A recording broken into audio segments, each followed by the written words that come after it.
कहानी की शुरुआत में हमें एक केयरलेस लड़की दिखाई जाती है जो निकली तो स्कूल के लिए थी, पर एक बिल्ली का पीछा करने लग जाती है। मानो उसे अपने आसपास की दुनिया की परवाह ही नहीं है, वो बस वही करना चाहती है जिसमें उसे मजा आता हो। और फिर उसी के बाद हमें एक फ्लैशबैक दिखाया जाता है जहाँ पर ऑडिटोरियम में एक बच्चा पियानो बजा रहा था। ये है अरीमा कोसे। वो पियानो इस तरह बजा रहा था मानो उसके अंदर बेथोवन की आत्मा आ गई हो, और आसपास के लोग बस हैरान थे कि आखिर एक बच्चा इतना अच्छा पियानो कैसे बजा सकता है। और फिर से कहानी शिफ्ट होती है प्रेजेंट पे, जहाँ पर म्यूजिक रूम में बैठकर कोसे कुछ म्यूजिकल नोट्स लिख रहा था। और फिर एंट्री होती है एक और कैरेक्टर की, सुबा की, जो कि होम रन मार के म्यूजिकल रूम का शीशा तोड़ देती है। अब तो उसके लेने के देने पड़ने वाले थे, क्योंकि ये पहली बार नहीं हो रहा जब इसने स्कूल का शीशा तोड़ा।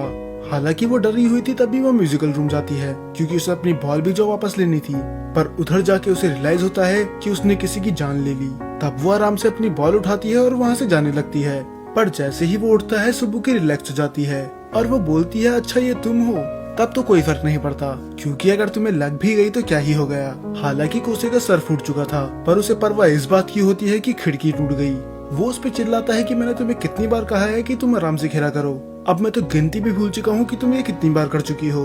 क्या तुम आराम से नहीं खेल सकती? पर माफी मांगने के बदले सुबुकी इस पे चिल्लाने लग जाती है। वो बोलती है कि मैं फ्यूचर बेसबॉल प्लेयर हूँ, अगर मैं आज कांच तोड़ूंगी तभी तो मैं कल को होम रन मार पाऊंगी। और वैसे भी ये हमारे स्कूल का आखिरी साल है, तो मुझे किसी भी कीमत पे ट्रिपल ग्राउंड जीतना है, तो दोबारा मुझसे आराम से खेलने के लिए बिल्कुल मत बोलना। अब कोसे बोलते हैं, हाँ हाँ ठीक है, अब पहले से साफ कराने में मेरी मदद करवाओ। और सुबह की वैसा ही करती है। वो डस्टबिन और झाड़ू ढूंढने जाती ही है, पर वो तभी देखती है कि कोसे वो ग्लास अपने हाथ से उठा रहा था। पर सही समय पे सुबह की उसे रोक लेती है और वो बोलती है कि तुम पागल हो चुके हो, तुम जानते हो ना तुम्हारा हाथ कट सकता था। पर तभी वो एक उदास आवाज में बोलता है, तो क्या ही हो जाता। मानो वो अपनी जिंदगी से खुश नहीं है। और तभी एंट्री होती है एक और कैरेक्टर की, वतारी, जो सुबह की और कोसे की फोटो खींच लेता है जब उन दोनों ने हाथ पकड़ा था। और वो इन्हें टीज करता है कि देखो कि पहले तुम दोनों एक पड़ोसी बने, फिर बचपन के दोस्त, और अब तो तुम पति और पत्नी की तरह हरकतें कर रहे हो। पर वो दोनों उस पर भड़क जाते हैं कि हम पति और पत्नी की तरह तो बिल्कुल भी नहीं है। और अगर हम बात करें वतारी की, तो आप इसे इस यूनिवर्स का सांजी समझ सकते हो, क्योंकि ये लड़कियों के पीछे पागल है। बस फर्क इतना है, लड़कियां भी इसके पीछे पागल हैं, क्योंकि ये पूरे स्कूल का सबसे बेस्ट फुटबॉल प्लेयर है। अब प्रिंसिपल से पूरा 1 घंटे डांट खाने के बाद ही वापस आ जाते हैं, तो बाकी तो बिल्कुल भी खुश नहीं होती। पर कोसे बोलता है कि मेरी तो गलती भी नहीं थी। तब सुबह की बोलती है कि गलती तो मेरी भी नहीं थी, वो तो स्कूल था जो मेरे होम रन के बीच में आ गया। मैं तो कहती हूँ कि इस स्कूल को ही यहाँ से हटा देना चाहिए।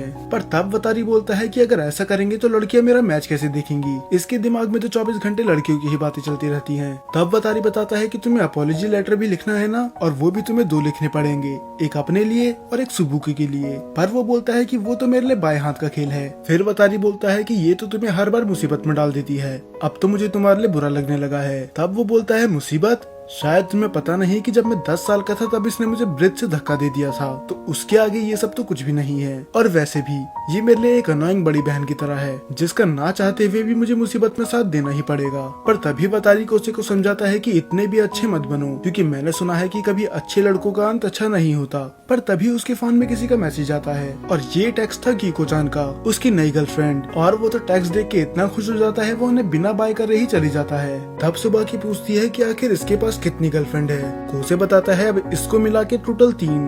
बाकी को समझ में नहीं आता कि लड़कियों को आखिर इसमें पसंद आता क्या है। लगता है आजकल की लड़कियां अंधी हो चुकी हैं, और अब ये दोनों अकेले साथ में चलने लग जाते हैं। और सुबह की उससे एक सवाल पूछती है। वो उससे पूछती है, क्या तुम्हें कोई पसंद है? मेरा मतलब तुम्हारी जिंदगी में कोई ऐसा है जिसे देख के तुम्हारी पूरी दुनिया ही रुक जाती हो? फिर वो पूछता है कि दुनिया रुक जाती हो, आखिर तुम्हारे कहने के मतलब है क्या?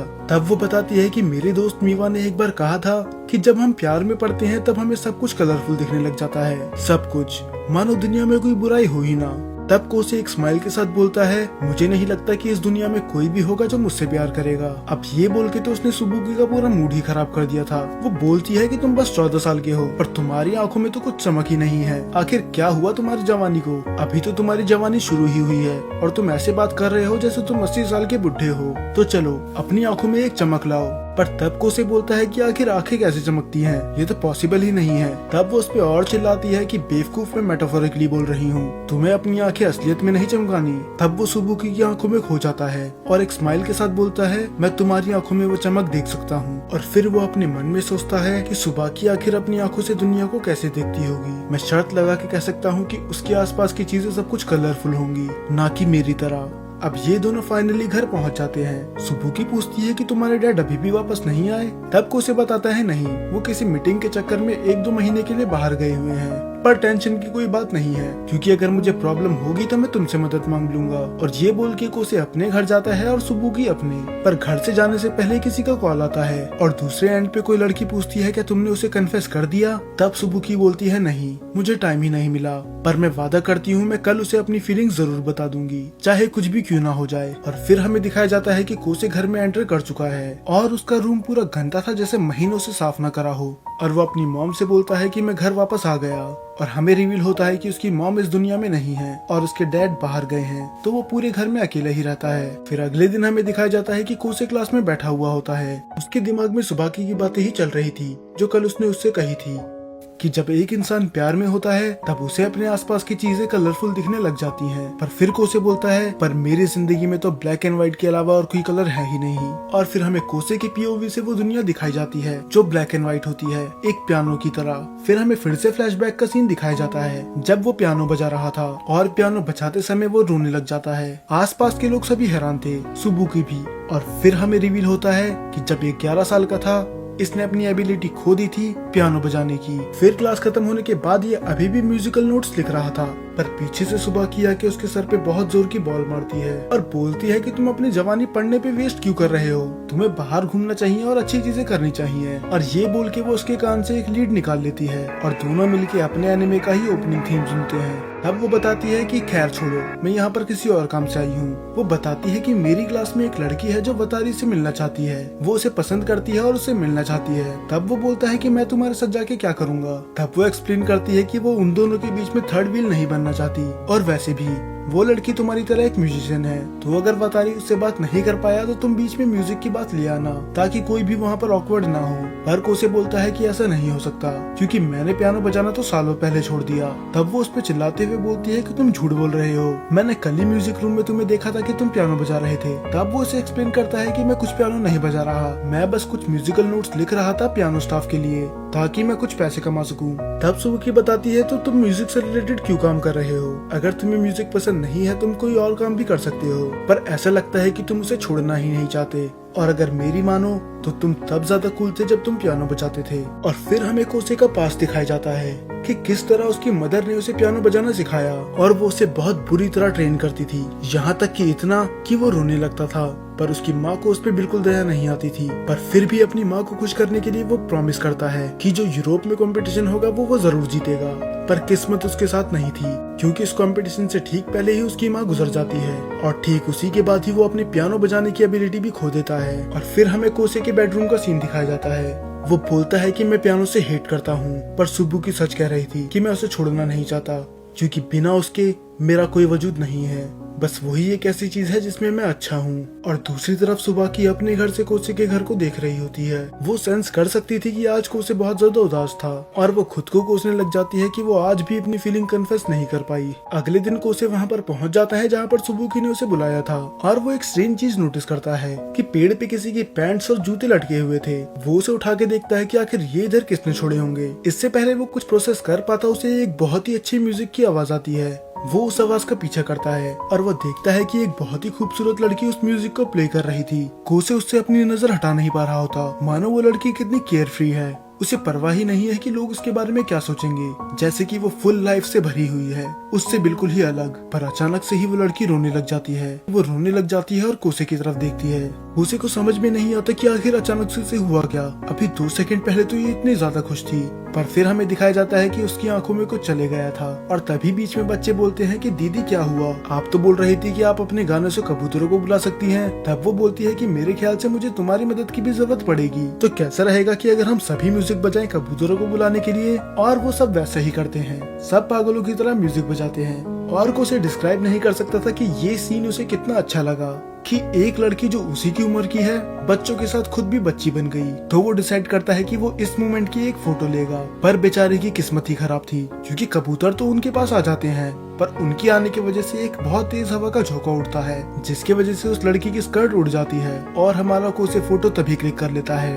और वो बिना सोचे समझे ही उस पर अटैक करने लग जाती है और वो बोलती है कि तुमने मेरी अंडरवेयर की फोटो खींच ली, अब तो मुझसे कोई शादी भी नहीं करेगा, आखिर तुमने मेरे साथ ऐसा क्यों ही करा।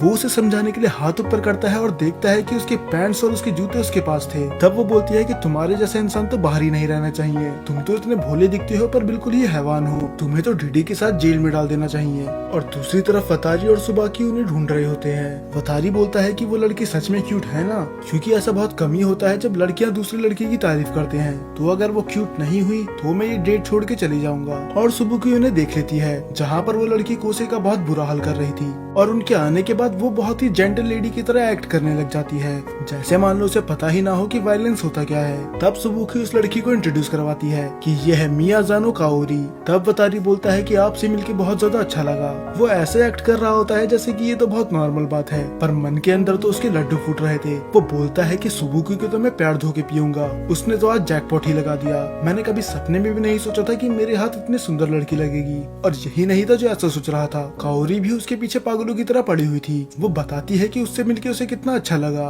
और कोसे को यकीन नहीं आता कि ये वही लड़की है जिसने थोड़ी देर पहले मेरी धुलाई करी थी। तब सुबुकी बताती है अब इसको भी देख लो, ये है मेरा फ्रेंड है अरीमा कोसे। तब वो एक शाय लड़की की तरह भागते हुए आती है और बोलती है कि मुझे माफ करना, पर जैसे ही वो उसके पास आती है वो धीरे से बोलती है कि अगर तुमने किसी को बताया कि तुम्हारे पास मेरी अंडरवेयर की फोटो है तो मुझसे बुरा कोई नहीं होगा।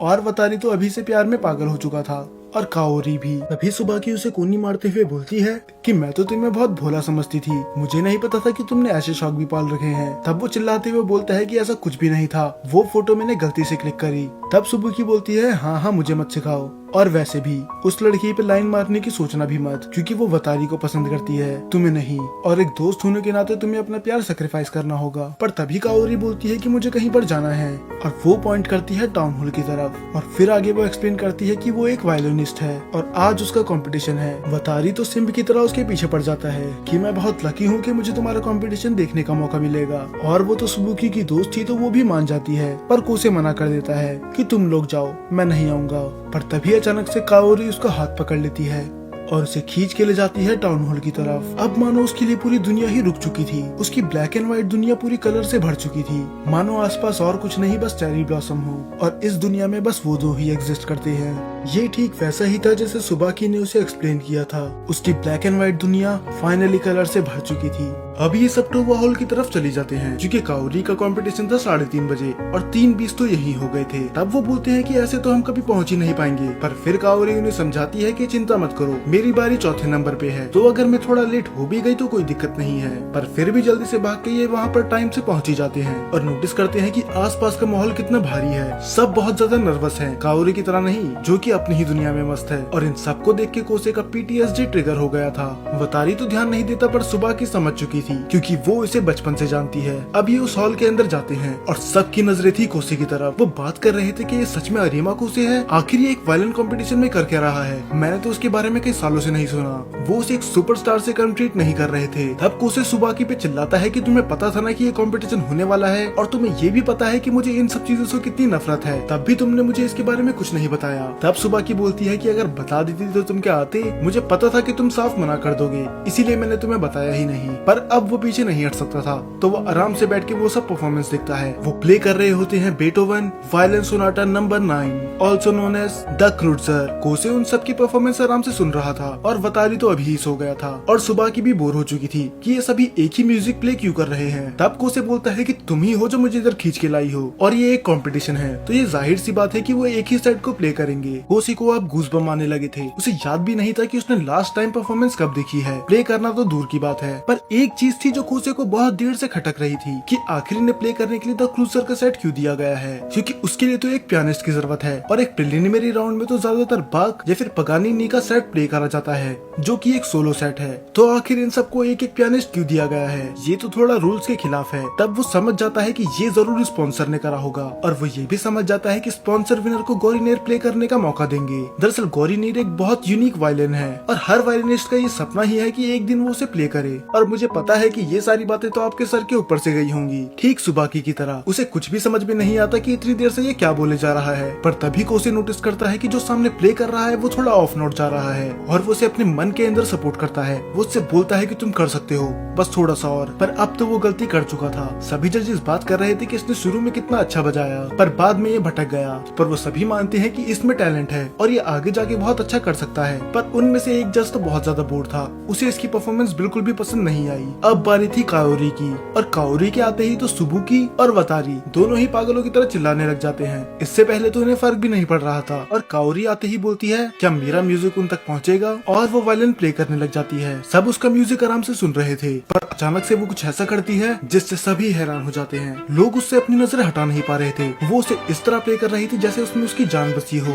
लोग आसपास बात कर रहे होते हैं कि ये सच में वही सॉन्ग प्ले कर रही है, और कोसे भी हैरान था। वो बोलता है कि इसमें कोई शक नहीं कि ये सेट द क्लोथसर ही है, पर अब ये बेथोवन का बिल्कुल नहीं रहा। ये इसे ऐसे प्ले कर रही है जैसे ये म्यूजिक इसका ही हो, मानो वो हेवन की तरफ देख के बेथोवन से चैलेंज कर रही है, और वो कह रही है कि तुम चाहे कितने भी बेटर क्यों ना हो, तुम मुझसे बेटर नहीं हो सकते। और बेचारी उस पियानिस्ट को तो समझ भी नहीं आ रहा था कि वो क्या करे, क्योंकि वो अलग म्यूजिक प्ले कर रही थी और उसे अलग म्यूजिक प्ले करना था, और कोसे तो अपनी नजर उससे हटा ही नहीं पा रहा था। वो बोलता है कि ये बहुत ज्यादा वायलेंट है और इसकी पर्सनैलिटी तो ऐसी है कि कोई इससे दूसरी बार मिलना पसंद भी ना करे। पर अब इसे देखने के बाद वो देख सकता था कि वो कितनी ब्यूटीफुल है, और वो बाहर की सुंदरता की बात नहीं कर रहा। उसका सेट खत्म होने के बाद सभी लोग चिल्लाने लग जाते हैं, और सुबह की भी बहुत ज्यादा प्राउड होती है कि उसके दोस्त को इतना ज्यादा सपोर्ट मिल रहा है, और वो ये भी बोलती है कि देख लेना ये तो काओरी ही जीतेगी। पर कोसे साफ मना कर देता है कि उसने अच्छा तो बजाया है, इसमें कोई शक नहीं, पर वो जीत नहीं सकती। और ये सच भी था। उनमें से एक जज बोलता है कि मानना पड़ेगा इसने खुद बेथोवन को ही चैलेंज कर दिया। मुझे तो यकीन नहीं आ रहा कि अभी तक ये लड़की फेमस क्यों नहीं है, क्योंकि जिस तरह ये प्ले कर रही है इसे तो अब तक एक सुपरस्टार होना चाहिए था, और वो उसे फेल कर देता है। अगर उसे इतना ही पसंद आया तो उसने उसे फेल क्यों करा, ये बाद में कोसे एक्सप्लेन करता है। वो बताता है कि कंपटीशन में इससे फर्क नहीं पड़ता कि तुम कितना भी अच्छा प्ले क्यों ना करो, अगर तुम रूल्स के अगेंस्ट जाओगे तो तुम्हें निकाल दिया जाएगा। और ये सच ही था, क्योंकि बस एक को छोड़कर तो सब उस पर भड़क चुके थे। पर फिर कोसे उसकी तरफ देखता है और मन में बोलता है पर मुझे नहीं लगता कि वैसे भी इसे ये कंपटीशन जीतना था। उसे देख के साफ पता चल रहा है कि वो बस इधर प्ले करने आई थी, और उसने वो कर दिया। अब उसके बाहर आते ही बच्चे उसे फ्लावर्स देने लग जाते हैं, क्योंकि उसकी परफॉर्मेंस ने उन्हें बहुत ज्यादा मोटिवेट करा। तब उसे कोई बोलता है कि रिजल्ट कुछ ही देर में लग जाएंगे, तो आप इधर कुछ देर तक रुक सकती हैं। पर वो साफ मना कर देती है कि मैं रिजल्ट का वेट नहीं करूंगी, मुझे तो वैसे भी जाना ही है। और ये सुन के तो कोसे और भी ज्यादा हैरान था, और उसे अपनी मॉम की बात याद आती है कि किस तरह वो हर बार उसके पीछे पड़े रहती थी कि तुम्हें नंबर 1 आना चाहिए। और दूसरी तरफ ये लड़की ना तो उसे कोई टेंशन है ना ही इसे कोई फर्क पड़ रहा है। और तब वो भागते हुए उनकी तरफ आती है, और मानो उसकी पूरी दुनिया ही स्लो मोशन में चली गई हो। वो बोलता है कि एक ऐसी लड़की जो ठीक अभी अपनी परफॉर्मेंस खत्म करके आई है, और बाहर लोग उसका तालियां और फूलों के साथ स्वागत कर रहे हैं। ये पूरा सीन एक मूवी की तरह है। तब काओरी आके कोसे से पूछती है कि तुम्हें मेरी परफॉर्मेंस कैसी लगी, पर कोसे मुंह फेर लेता है, क्योंकि चाहे उसे उसकी परफॉर्मेंस पसंद आई थी पर वो रूल के खिलाफ गई थी। पर तभी वो नोटिस करता है कि काओरी के हाथ कांपने लग जाते हैं, मानो वो नर्वस है। वो नर्वस है कि आखिर कोसे उसके बारे में क्या बोलेगा, और ये चीज उसे कंफ्यूज कर रही थी कि ये जब जज और ऑडियंस के सामने खड़ी थी ये तब नर्वस नहीं थी, कि ये अब नर्वस क्यों है। मानो उसका ओपिनियन उसके लिए बहुत ज्यादा मैटर करता है। अब वो उसे साफ मना तो नहीं कर सकता था, तभी वो उसे इनडायरेक्टली बोलता है, और वो बोलता है कि तुम्हारी पहली परफॉर्मेंस के बाद ही बच्चे तुम्हें फूल देने आ गए, और देखो सब तुम्हारे लिए तालियां भी बजा रहे हैं। तो लोग अगर तुम्हारी इतनी परवाह कर रहे हैं तो सच में तुम्हारी परफॉर्मेंस में कुछ बात होगी। और फिर वो हंसते हुए बोलती है तो मतलब तुम्हें पसंद आया, और वो वहाँ से चली जाती है वतारी के पास। तब वो फिर से अपने मन में सोचता है ये पूरा का पूरा सीन एक मूवी की तरह है, पर अफसोस उस मूवी में मैं एक साइड कैरेक्टर के अलावा कुछ नहीं हूँ। अब बाद में ये सब वहाँ से चले जाते हैं, और फिर हमें रिवील करा जाता है कि काओरी ने वो राउंड पास कर लिया है। दरअसल जज ने तो उसे फेल कर दिया था, पर वो ऑडियंस के वोटों की वजह से जीत गई। तब नेक्स्ट राउंड में उसे फिर से एक और मौका मिलेगा, और अगले दिन तो कोसे उसे अपने दिमाग से निकाल ही नहीं पा रहा होता। वो 24 घंटे उसकी आंखों के सामने थी। तब वतारी बोलता है क्या कोई लड़की वड़की का चक्कर है क्या, मैं शर्त लगा सकता हूँ कि तुम तो काओरी के पीछे लट्टू हो रखे हो। तब वो उसे टोकता है कि ऐसा कुछ नहीं है, और वैसे भी वो तुम्हें पसंद करती है ना कि मुझे। तब वतारी बताता है कि ये तो ह्यूमन नेचर है, जब हमें किसी से प्यार होता है तो हमें उसकी हर एक चीजें अच्छी लगने लग जाती है, चाहे उसमें लाख बुराइयां भी क्यों ना हो। और ये पता होने के बाद भी कि वो लड़की किसी और को पसंद करती है, हम तब भी उसे अपने दिमाग से नहीं निकाल पाते, और इसे ही प्यार कहते हैं। उसने कोसे की प्रॉब्लम को एक सेंटेंस में ही डिस्क्राइब कर दिया था, और वो बोलता है कि मुझे अब समझ में आ रहा है कि लड़कियां तुम्हारे पीछे पागल क्यों हैं, पर फिर भी अगर मैं उसे पसंद करता भी हूँ तो इससे फर्क नहीं पड़ता, वो फिर भी तुम्हें ही पसंद करती है, वो मुझ जैसे लड़के की तरफ तो देखेगी भी नहीं। तब वतारी समझाता है कि ये बात तुम उस लड़की को ही डिसाइड करने दो, तुम उसके बारे में मत सोचो कि वो क्या सोचेगी क्या नहीं, जो उसका जवाब होगा वो तुम्हें बता ही देगी। तब कोसे फिर से बोलता है कि तुम तो बहुत ज्यादा अच्छी एडवाइस देते हो, मानना पड़ेगा तुम जिस लड़की के साथ भी रहोगी वो बहुत ज्यादा खुश रहेगी।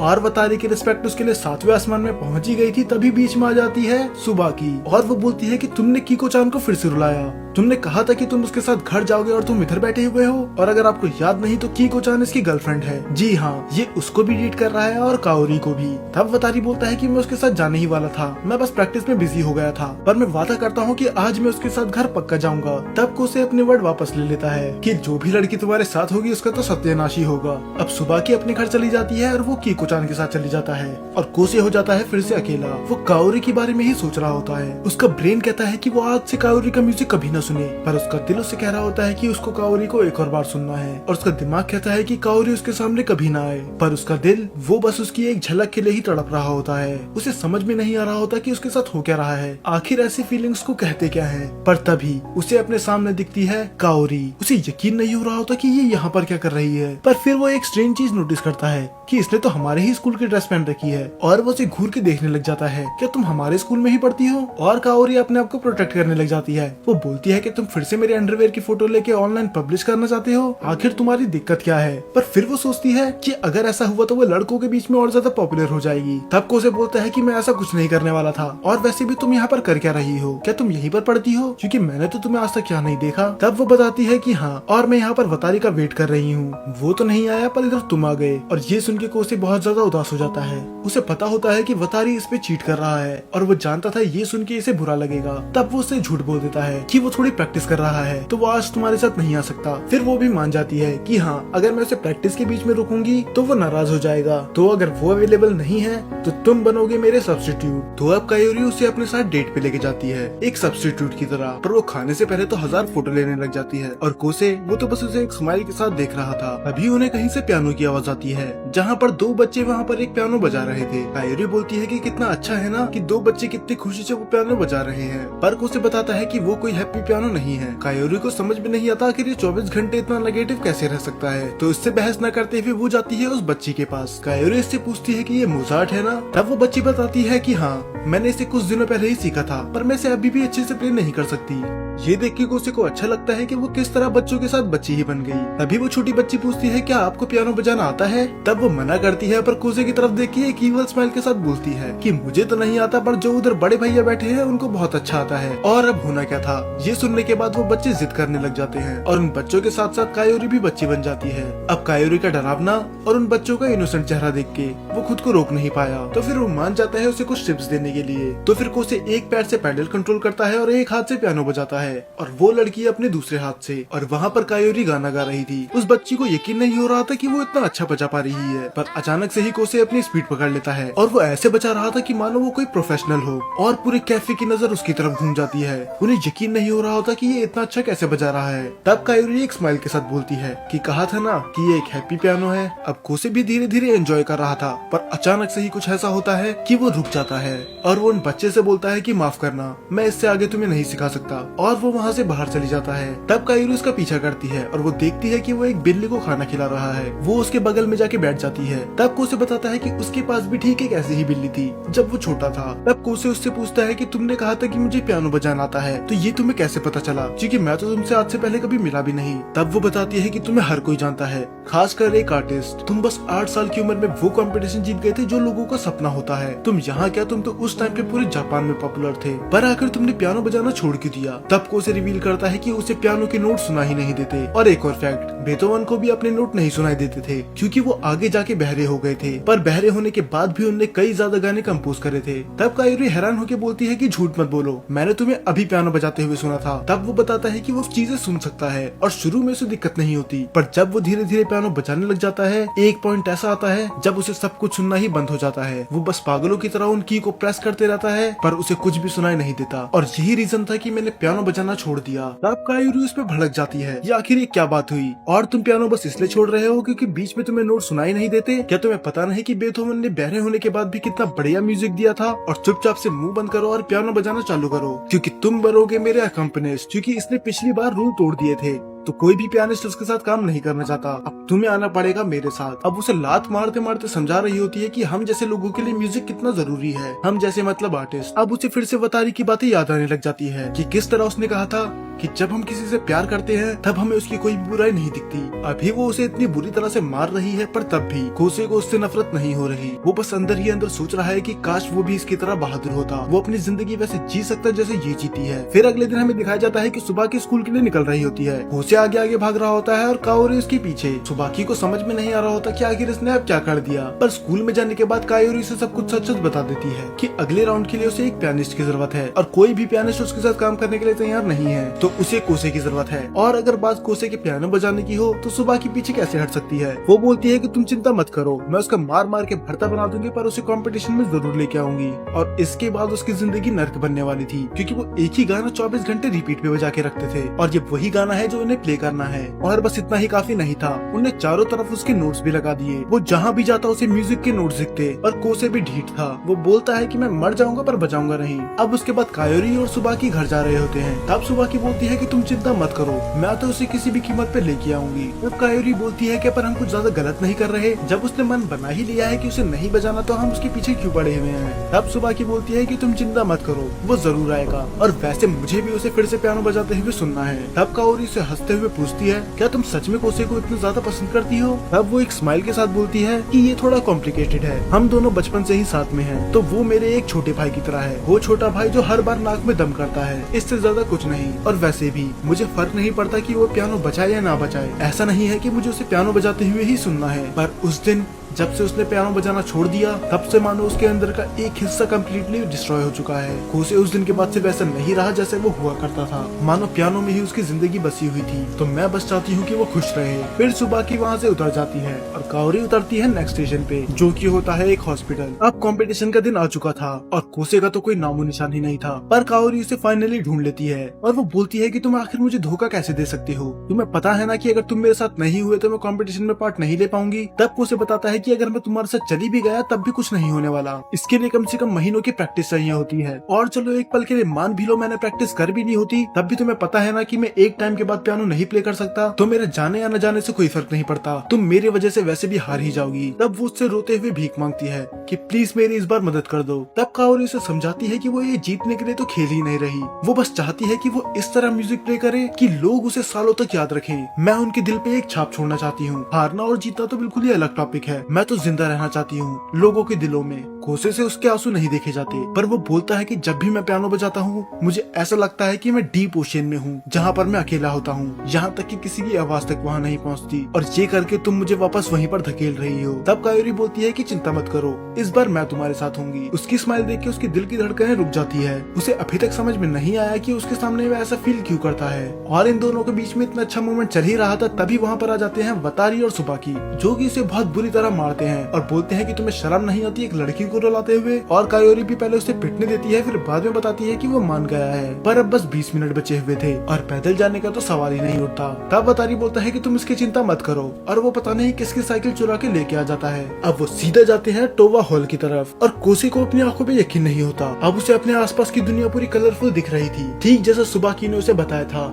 अब हमें कोसे की बैक स्टोरी दिखाई जाती है कि किस तरह उसकी माँ उसे बहुत बुरी तरह से ट्रेन करती थी। वो उसे खाना नहीं देती थी जब तक वो उस पीस को परफेक्टली प्ले ना कर दे। वो चाहती थी उसका बेटा हर सेट ऐसे प्ले करे जैसे लिखा गया है, चाहे उसे 7 या फिर 10 घंटे भी प्रैक्टिस क्यों ना करनी पड़े। और वो बस तब 5 साल का था। वो बाकी लोगों से बिल्कुल अलग रखता था। सब उसकी सक्सेस तो देखते थे, वो बोलते थे कि ये तो गॉड गिफ्टेड है, पर किसी को उसका पीछे का स्ट्रगल नहीं पता था। वो परफेक्ट तो है, पर उसके लिए उसे अपना पूरा बचपन गंवाना पड़ा। अब कहानी फिर से प्रेजेंट में आती है और ये फाइनली पहुंच जाते हैं टोवा हॉल। वो तो इनकी किस्मत अच्छी थी कि इनका नंबर अभी आया नहीं, पर कोसे तो इतना नर्वस था कि उसकी हालत ही खराब हो गई थी। उसे पियानो छोड़े हुए कम से कम 2 या 3 साल तो हो ही चुके थे, और अचानक से फिर से प्ले करना, वो भी एक कंपटीशन में, इसको तो सोच के ही वो बेहोश होने वाला था। पर तभी वहाँ पर आती है काओरी और वो उससे पूछती है कि मैं इस ड्रेस में कैसी लग रही हूँ। वो पहली बार में इग्नोर कर देता है, तो वो दूसरी बार पूछती है और फिर तीसरी बार, और जब वो तीसरी बार भी नहीं सुनता तो उसका कॉलर पकड़ती है और अपना सर उसके सर पे दे मारती है। आसपास के लोग सोच रहे होते हैं कि आखिर अब इसे क्या हो गया। तब कायोरी उसे अपनी तरफ खींचते हुए बोलती है कि नीचे नोट्स की तरफ मत देखो, मेरी तरफ देखो, इससे फर्क नहीं पड़ता कि तुम कैसा प्ले करोगे,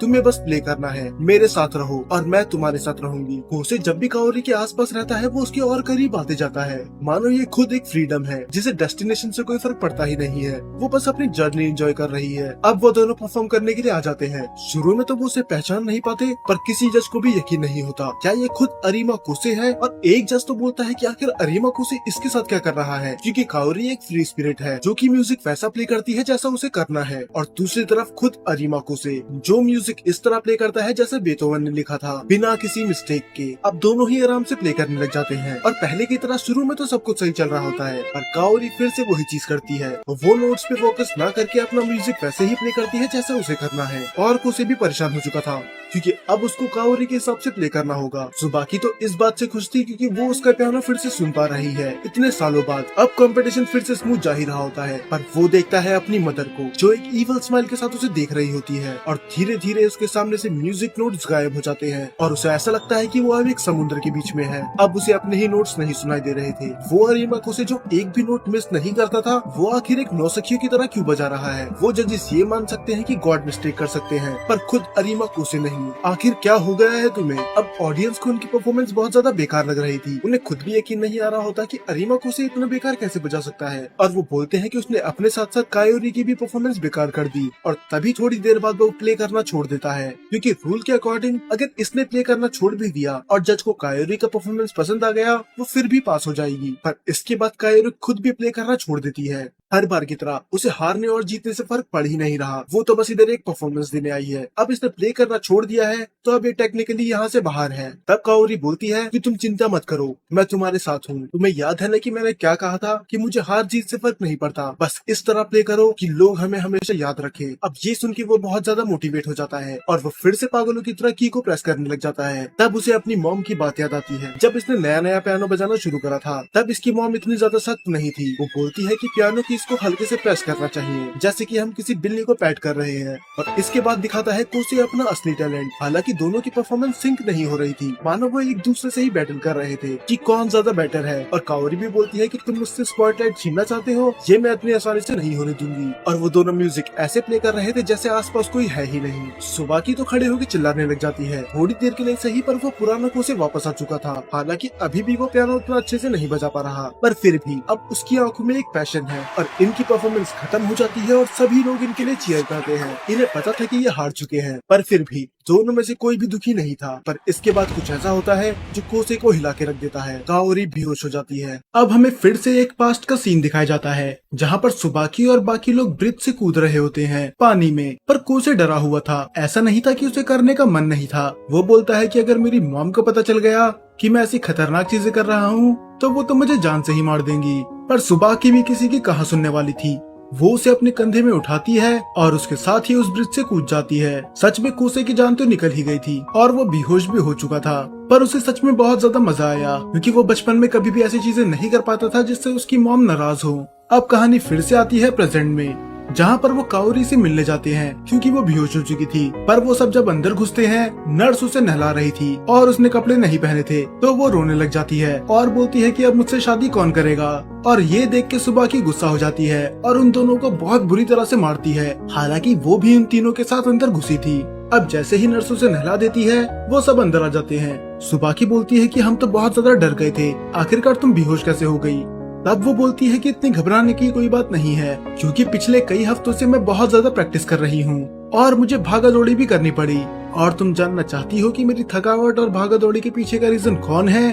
और वो सच में कोसे ही था। और ये सुन के वातारी और सुबाकी फिर से उसे बहुत बुरी तरह मारते हैं क्योंकि उसके वजह से काओरी बेहोश हो गई। अब कोसे अकेले दूर जाके बैठ जाता है और वो अपने मन में सोचता है कि हमें यहाँ पर आए हुए कई टाइम हो गया और इसने कंपटीशन के बारे में एक शब्द नहीं बोला। हाँ, हम उस कंपटीशन से बाहर हो चुके हैं। हमने बहुत सारी गलतियां करी, यहाँ तक कि परफॉर्मेंस बीच में तक रोक दी।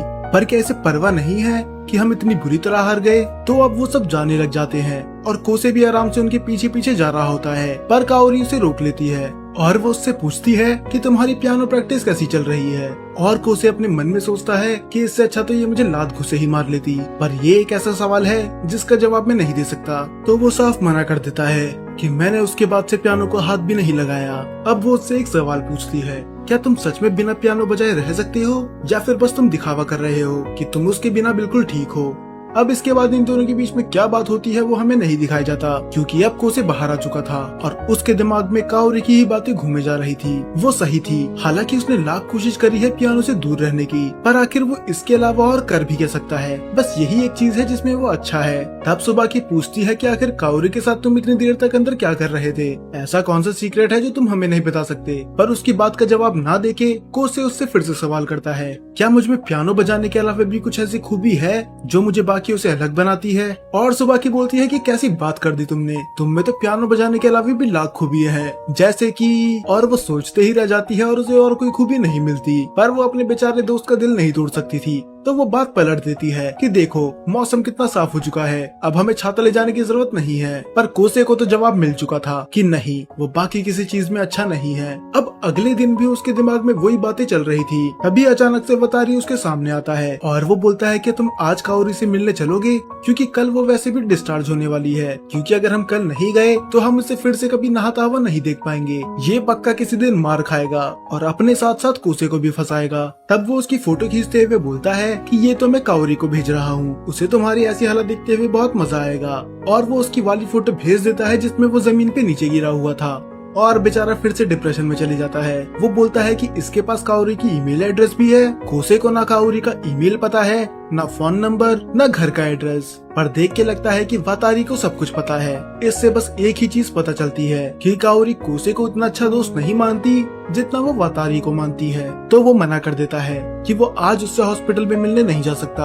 और दूसरी तरफ हमें दिखाई जाती है हॉस्पिटल में काओरी, जो अपने आप से ही बोलती है तो मैं फिर से बेहोश हो गई थी। इसका मतलब ये झूठ बोल रही थी, ये थकावट की वजह से बेहोश नहीं हुई थी। ऐसा इसके साथ पहले भी कई बार हो चुका है। और दूसरी तरफ सुबाकी और बाकी लोग बेसबॉल की प्रैक्टिस कर रहे होते हैं, क्योंकि उनका मैच करीब था।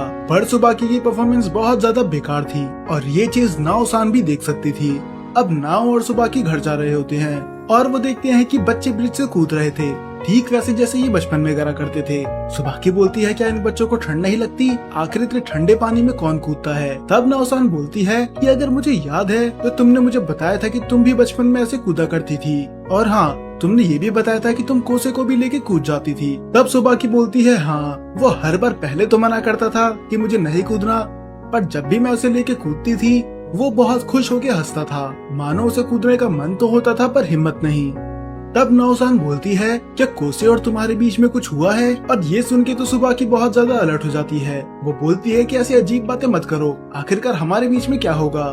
तब नाओसान बोलती है कि अच्छी बात है, पर मैं 2-3 दिनों से देख रही हूँ कि तुम्हारा मूड कुछ ऑफ है, ना तुम स्पोर्ट्स अच्छा खेल पा रही हो और अब तुम बहुत चुप चुप भी रहने लगी हो, और सबसे बड़ी बात तुम्हारी आंखों में वो चमक नहीं है जो हुआ करती थी। अब ये दोनों आगे बात कर पाते, बीच में आ जाता है साइतो। वो बोलता है कि मैं तो बस रास्ते से ही गुजर रहा था, तो क्यों ना अब हम साथ में चले। तो दरअसल साइतो पहले इन्हीं के स्कूल में पढ़ता था, पर हाई स्कूल में जाने के बाद वो इनसे अलग हो गया। सुबाकी से पहले इस स्कूल का कैप्टन साइतो ही था, उसके जाने के बाद ये पोजीशन मिली सुबाकी को। तब वो साइतो के बारे में सोच रही होती है कि ये है साइतो, जो कितना हॉट है, बेसबॉल टीम का कैप्टन था और सभी स्कूल की लड़कियां इसके पीछे पागल थी, ना कि किसी बदतमीज लड़के की तरह। और यहाँ पर वो कोसे के बारे में फिर से सोचने लग जाती है कि जो बस रोते रहता है और 24 घंटे डिप्रेस रहता है, पर फिर भी मुझे पता है कि उसमें बहुत ज्यादा खूबियां हैं, वो बिना पियानो के भी बहुत कुछ कर सकता है। अब वो आसमान की तरफ देखने लग जाती है और उसके मन में फिर से नाओसान की बातें चल रही होती है कि किस तरह आजकल वो थोड़ी उदास उदास रहने लगी है। क्या ये कोसे की वजह से है? पर तभी साइतो उससे रुकने के लिए बोलता है और वो बताता है कि मैं इधर इत्तेफाक से नहीं आया, और साइतो उसको अपना प्यार कन्फेस कर देता है। वो बताता है कि वो उसे बहुत टाइम से पसंद करता था और अब वो उसे डेट करना चाहता है। अब सीन कट होता है और सुबाकी बैठी होती है एक पार्क में। वो अपने मन में सोचती है कि जब साइतो हमारे स्कूल में था मैं उसे बहुत ज्यादा पसंद करती थी, वो मेरा क्रश था, वो हर चीज में बेहतर था, स्पोर्ट्स में, स्टडीज में और दिखने में। पर इससे पहले मैं उसे अपना प्यार कन्फेस कर पाती, वो हमारा स्कूल छोड़ के चले गया और फाइनली अब इतने साल बाद वो वापस आया है और वो बोल रहा है कि उसे भी मुझसे प्यार है। पर मुझे अंदर से खुशी क्यों नहीं हो रही? अगर मैं भी उसे पसंद करती हूँ तो मुझे तो बहुत ज्यादा खुशी होनी चाहिए। शायद अगर वो ये चीज कुछ सालों पहले बोलता तो मैं एक पागल लड़की की तरह पूरे टाउन में भाग के चिल्लाते रहती, पर अभी मानो मुझे फर्क पड़ ही नहीं रहा। अभी हमें दिखाया नहीं गया है कि उसने साइतो को हाँ बोला है या फिर ना। अब अगले दिन हमें दिखाया जाता है कि काओरी स्कूल वापस आ चुकी होती है और कोसे उसके लिए गिफ्ट लेके आया था और जैसे ही वो उसे गिफ्ट देने जा रहा होता है, बीच में आ जाता है वतारी, और वतारी को देख के वो फिर से इनसिक्योर हो जाता है और उसे वो गिफ्ट नहीं देता। और जो गिफ्ट वो उसके लिए लेके आया था वो कोसे खुद ही खा लेता है। पर जब वो घर जा रहा होता है वो फिर से मिलता है काउरी से। वो बोलता है कि जब भी मैं इस लड़की के बारे में सोचता हूँ ये मेरे सामने कैसे आ जाती है, पक्का 100 साल जिएगी। और काउरी बिना हाय हेलो बोले उससे गिफ्ट मांगने लग जाती है। और जब कोसे मना करता है कि उसके पास कोई गिफ्ट नहीं है तो वो रोने लग जाती है और इसकी वजह से वो बच्चों की नजरों में बुरा बन जाता है। तब वो बोलता है कि रोना बंद करो, तुम जो मांगोगी मैं वो दूंगा। और उसे 2 सेकंड नहीं लगते चुप होने में। और वो बोलती है कि अगर ऐसा है तो तुम पार्टिसिपेट करोगे पियानो कंपटीशन में, और तुम अब जबान दे चुके हो तो तुम पीछे नहीं हट सकते। तब कोसे बोलता है कि मैं परफॉर्म नहीं कर सकता, मैं अब पहले की तरह पियानो नहीं बजा सकता, मुझे तुम्हें कितनी बार बताना पड़ेगा, क्या तुम्हें सच में लगता है कि ऐसे टैलेंट के साथ मैं कंपटीशन जीत सकता हूँ? तब काओरी बोलती है कि जीतने की बात करी किसने है, तुम्हें बस पार्टिसिपेट करना है और अपना 100% देना है। हाँ मैं जानती हूँ कि तुम डरे हुए हो, पर आज नहीं तो कल तुम्हें डर का सामना करना ही होगा। और ये बोल के वो ब्रिज से कूद जाती है और पता नहीं क्यों वो उसकी बातें सुन के थोड़ा मोटिवेट हो जाता है और वो खुद भी उस ब्रिज से कूद जाता है। और नोट करने वाली बात ये थी कि हर बार सुबह की इसे लेके कूदती थी, पर ऐसा पहली बार हुआ है जब ये अपनी मर्जी से कूदा है और ये काओरी के साथ बहुत खुल के हंसता है। अब हमें फिर से एक पास्ट का सीन दिखाया जाता है। एक दिन जब सुबाकी ने ब्रिज से इसे धक्का दे दिया था तो इसके पैर पे मूंछ आ गई थी, तो फिर कोसे को सुबाकी को अपने कंधे पे बिठा के ले जाना पड़ता है। और बेचारी वो तो पूरी तरह से डरी हुई थी कि कहीं कोसे की माँ मेरी जान न ले ले, और वो खुद रोने लग जाती है। अब कहानी फिर से आती है प्रेजेंट में, जहाँ पर कोसे काओरी को अपने घर लेके आ जाता है क्योंकि वो दोनों पूरी तरह से भीग चुके थे। वो उसे टॉवल देता है और अपने कपड़े भी, ताकि वो बीमार न पड़ जाए। तो फिर उसके घर पे ऐसे ही घूमते घूमते कायोरी पहुंच जाती है उसके उस रूम पे जहाँ पर पियानो पड़ा हुआ था और जिसकी हालत बहुत ज्यादा खराब थी। पूरे कमरे में बस धूल और मिट्टी के अलावा कुछ नहीं था। तब काओरी उस पे चिल्लाती है और बोलती है कि आखिर तुम एक अच्छे पियानिस्ट कैसे बनोगे जब तुम ऐसी हालत में रहोगे। तो वो बाहर का दरवाजा खोल देती है ताकि हवा थोड़ी अंदर आ सके, और खिड़की खोलते ही उसे सामने दिखती है सुबाकी। और बेचारा कोसे तो पैनिक हो जाता है। वो कुछ समझाने की कोशिश कर रहा था पर सुबुकी तो सुनने का नाम ही नहीं लेती। वो देखती है कि काओरी उसके घर पे है, ऊपर से काओरी ने कोसे के कपड़े भी पहन रखे हैं, तो ये चीज उससे सहन नहीं होती। तो वो वहाँ से चेयर लेती है और सीधा दे मारती है उसके मुंह पे। और अगले दिन वो पूरे गुस्से में थी और वो सारा गुस्सा अपना खेल में निकाल देती है। वो स्कूल में अभी प्रैक्टिस कर रहा था नए कंपटीशन के लिए, पर जब वो खुद अपने आप को पियानो बजाते हुए सुनता है तब तो उसका मन करता है कि बस ये धरती फट जाए और मैं इसमें समा जाऊं, क्योंकि वो बहुत बेकार बजा रहा था। और उसका पियानो सुनने बाकी लोग भी आ जाते हैं और सब उसका मजाक उड़ाते हैं कि पता नहीं उस पुराने कोसे को क्या हो गया। और सुबह की तो अभी भी मुंह फुला के बैठी हुई थी। तब कोसे अपने मन में सोचता है कि मैंने अभी रजिस्ट्रेशन तो करवाया ही नहीं है, तो मैं इस कंपटीशन से अभी भी पीछे हट सकता हूँ। पर काओरी बोलती है कि मैंने तुम्हारा नाम वहाँ पर पहले से ही लिखवा दिया है, और हमें दिखाया जाता है कि उसका वॉलेट वो पहले ही चुरा चुकी है। इसका मतलब ये सब फीस उसने कोसे के पैसे से ही भरी है। तो अब इसके पास और कोई रास्ता नहीं था सिवाय प्रैक्टिस करने के और कंपटीशन में पार्ट लेने के अलावा। तो वो इसको प्रैक्टिस करने के लिए अकेला छोड़ देते हैं और बाकी सब चले जाते हैं मजे करने के लिए। अब कई दिन बीत चुके थे पर कोसे तो बिल्कुल भी इम्प्रूव कर ही नहीं रहा था। उसे वो मोटिवेशन मिल ही नहीं रही थी जो उसे चाहिए। अब रात को काओरी और सुबाकी घर जा रहे होते हैं। तब सुबाकी बोलती है क्या तुम उसके साथ कुछ ज्यादा ज्यादती नहीं कर रही? हाँ मैं भी चाहती हूँ कि वो पहले की तरह पियानो बजाना शुरू कर दे, पर जितना प्रेशर तुम उस पर बना रही हो मुझे नहीं लगता वो सही है। हाँ माना एक टाइम पे वो परफेक्ट था, पर वो एक इंसान भी है, उसकी भी कई लिमिट्स है। पर काओरी उसे समझाती है ऐसा बस मैं उसी के लिए कर रही हूँ। वो बस दिखावा करता है कि बिना म्यूजिक के वो खुश रह सकता है, पर उसकी असली खुशी म्यूजिक में ही छुपी है। तब सुबाकी उससे उदास होते हुए पूछती है कि आखिर तुम उसकी मदद कर क्यों रही हो, आखिर वो तुम्हारा लगता क्या है? तब वो मजाक में बोलती है बस ये समझ लो कि वो बस मेरा एक छोटा भाई है जिसे मदद की जरूरत है। और ये बोल के काओरी वहाँ से चली जाती है और सुबाकी चली जाती है अपने रास्ते। पर जैसे ही सुबाकी आगे जाती है काओरी वापस भाग जाती है स्कूल की तरफ। और तब उसके पास कॉल आता है साइतो का। वो बोलता है कि मैं स्कूल में प्रैक्टिस करने के बाद घर वापस जा रहा था, और तुम्हारा क्या?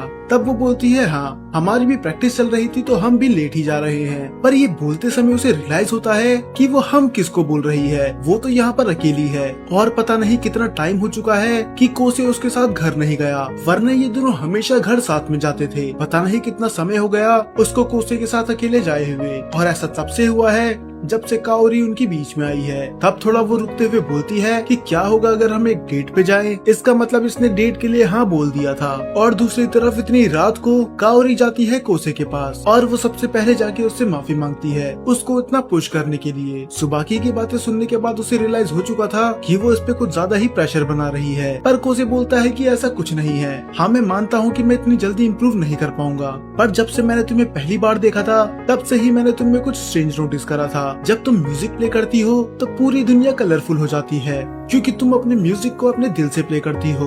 और मैं चाहता हूँ कि मैं भी फिर से वैसा कर सकूं, पर इसके लिए बहुत मेहनत लगेगी, तो तुम अपने आप को दोष मत दो। अब अगले दिन से स्पोर्ट्स डे चालू होने वाले थे जिसमें पार्टिसिपेट करने वाले थे वतारी और सुबाकी। वतारी फुटबॉल के लिए और सुबाकी बेसबॉल के लिए। वतारी में तो फुल कॉन्फिडेंस था, पर सुबाकी थोड़ा परेशान थी। बाहर पूरा स्पोर्ट्स डे चल रहा था पर कोसे अंदर अकेला प्रैक्टिस कर रहा था। तब काओरी डिसाइड करती है कि इसको भी बाहर लेके जाए ताकि थोड़ी देर फ्रेश हवा तो ले ले। तो ये दोनों जाते हैं सुबाकी का गेम देखने के लिए। और अब सुबाकी की ही बैटिंग चल रही थी। पहले तो वो खुश होती है कि कोसे उसका मैच देखने आया है, पर फिर वो बगल में देखती है उसके काओरी को और मानो उसका दिल टूट जाता है। तो पहली बॉल पे उसे मिलती है एक स्ट्राइक। और अगर आपने डोरेमोन देखा होगा तो इसके रूल आपको पता होंगे ही, तब भी मैं फिर से बता देता हूँ। तो अगर सुबाकी को 3 स्ट्राइक मिली तो वो आउट हो जाएगी, और अगर शॉट मार के उसने पूरे होम का चक्कर नहीं लगाया और उससे पहले उससे बॉल टच हो गई तो वो तब भी आउट हो जाएगी। तो पता नहीं कोसे और काओरी को साथ में देख के उसे ऐसा क्या होता है, वो खेल ही नहीं पाती और उसे मिल जाती है दूसरी स्ट्राइक भी। अब ये आखिरी मौका था, अगर इसने हिट नहीं करा तो ये आउट हो जाएगी। तो फाइनली किसी तरह वो तीसरी बॉल हिट कर ही देती है। अब वो भागना स्टार्ट करती है, पर उसके मन में तरह तरह की चीजें चले जा रही थी। और उसी बीच में हमें दिखाई जाती है वो डेट जो इसने कल करी थी साइतो के साथ, और हमें दिखाया जाता है कि वो उस डेट पे बस कोसे की बातें करी जा रही थी। वो उसे बचपन की बातें बताती है। क्या तुम्हें पता है कि कोसे बचपन में कैसा था? बचपन में मैं उसे कंधे पे बिठा के लेके जाती थी, वो तो बस रोता रहता था, और उसकी बुराई करते करते अब वो उसकी तारीफ करने लग जाती है। पर तुम्हें पता है कि वो म्यूजिक में कितना अच्छा है? अगर बात पियानो बजाने की हो तो उसका मुकाबला कोई नहीं कर सकता। और वो बिना रुके उसकी तारीफ करे जा रही थी।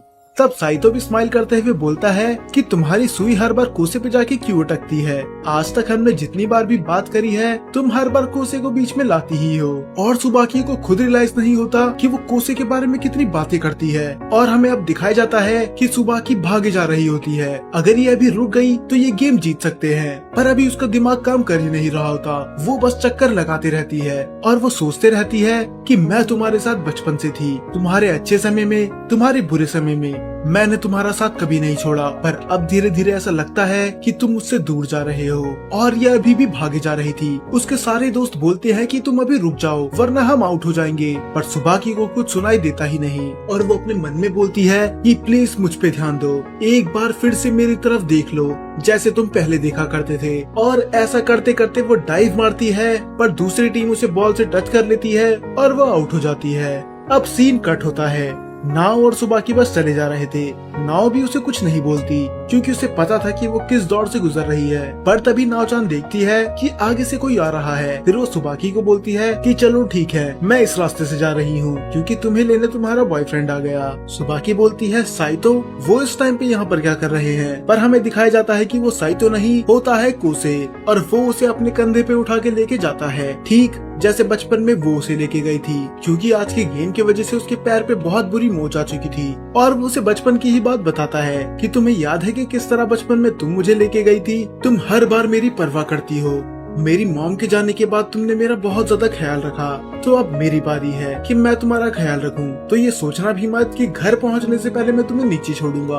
और मैं वादा करता हूँ कि मैं इतनी मेहनत करूंगा कि मैं पहले की तरह पियानो बजाने लग जाऊं ताकि तुम मुझे देख सको। और ये सुन के वो थोड़ी इमोशनल हो जाती है। इसका मतलब कोसे भी उस पर ध्यान दे रहा था जो सुबाकी ने उसके लिए करी, और वो अब रोने लग जाती है। हालांकि वो रोने का बहाना ये देती है कि मेरी टीम मेरे वजह से मैच हार गई, पर इसका बस ये रीजन नहीं था।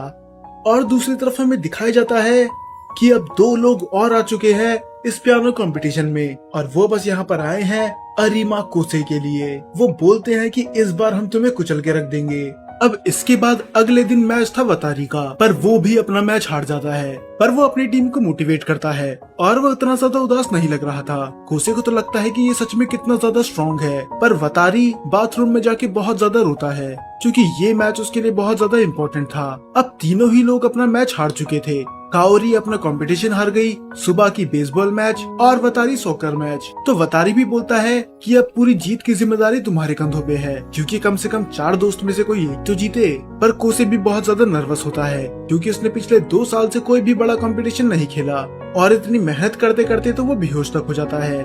और इसके लिए कायोरी उसे बहुत कुछ सुनाती है कि तुम्हें कंपटीशन जीतना है वो अलग बात है, पर तुम अपना खाना नहीं छोड़ सकते। पर तभी वो सामने देखती है एक बिल्ली को, और पता नहीं क्यों उस बिल्ली को देख के अरीमा कोसे की हालत खराब हो जाती है, क्योंकि ये बिल्ली उसे अपनी मॉम की याद दिलाती थी। तब वो इसकी पूरी कहानी बताता है। वो बोलता है कि जब मैं छोटा था मेरे पास भी ठीक है कैसी ही बिल्ली थी, पर एक दिन उसने मेरे हाथ पे काट लिया और ये मेरी मॉम से सहन नहीं हुआ, क्योंकि उस बिल्ली की वजह से मैं अपना पहला पियानो कंपटीशन हार सकता था। तो वो बिल्ली को लेके गई और उसे कहीं दूर छोड़ दिया। मुझमें इतनी हिम्मत नहीं थी कि मैं उन्हें रोक सकूं। तो बस ये समझ लो कि ये बिल्ली मुझे अपने ट्रॉमा की याद दिलाती है।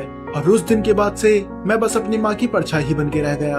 तब वो उससे बोलती है कि ऐसा कुछ नहीं है। हाँ माना तुम सुबाकी की तरह स्पोर्ट्स में अच्छे नहीं हो, मैं मानती हूँ कि तुम लड़कियों के बीच में पॉपुलर नहीं हो जिस तरह वतारी है, और तुम अपनी माँ की परछाई तो बिल्कुल नहीं हो। तुम हो अरीमा कोसे और तुम्हें भी वैसे ही जीना चाहिए जैसे तुम चाहते हो। बस तुम जो भी करते हो उसे अपने पूरे दिल से करो। अब वो पहले से ज्यादा मोटिवेट हो चुका था। तो कल सब इसका कंपटीशन देखने आ जाते हैं और जब वो जा रहा होता है उसे मिलते हैं अपने 2 सबसे बड़े ओपोनेंट एमी और तकाशी। फिर हमें एक पास्ट का सीन दिखाया जाता है जब ये सब लोग बच्चे थे। तो दरअसल ये इसके नए ओपोनेंट नहीं है, ये दोनों इससे बचपन से ही कम्पीट कर रहे हैं, पर ये हर बार हार जाते थे।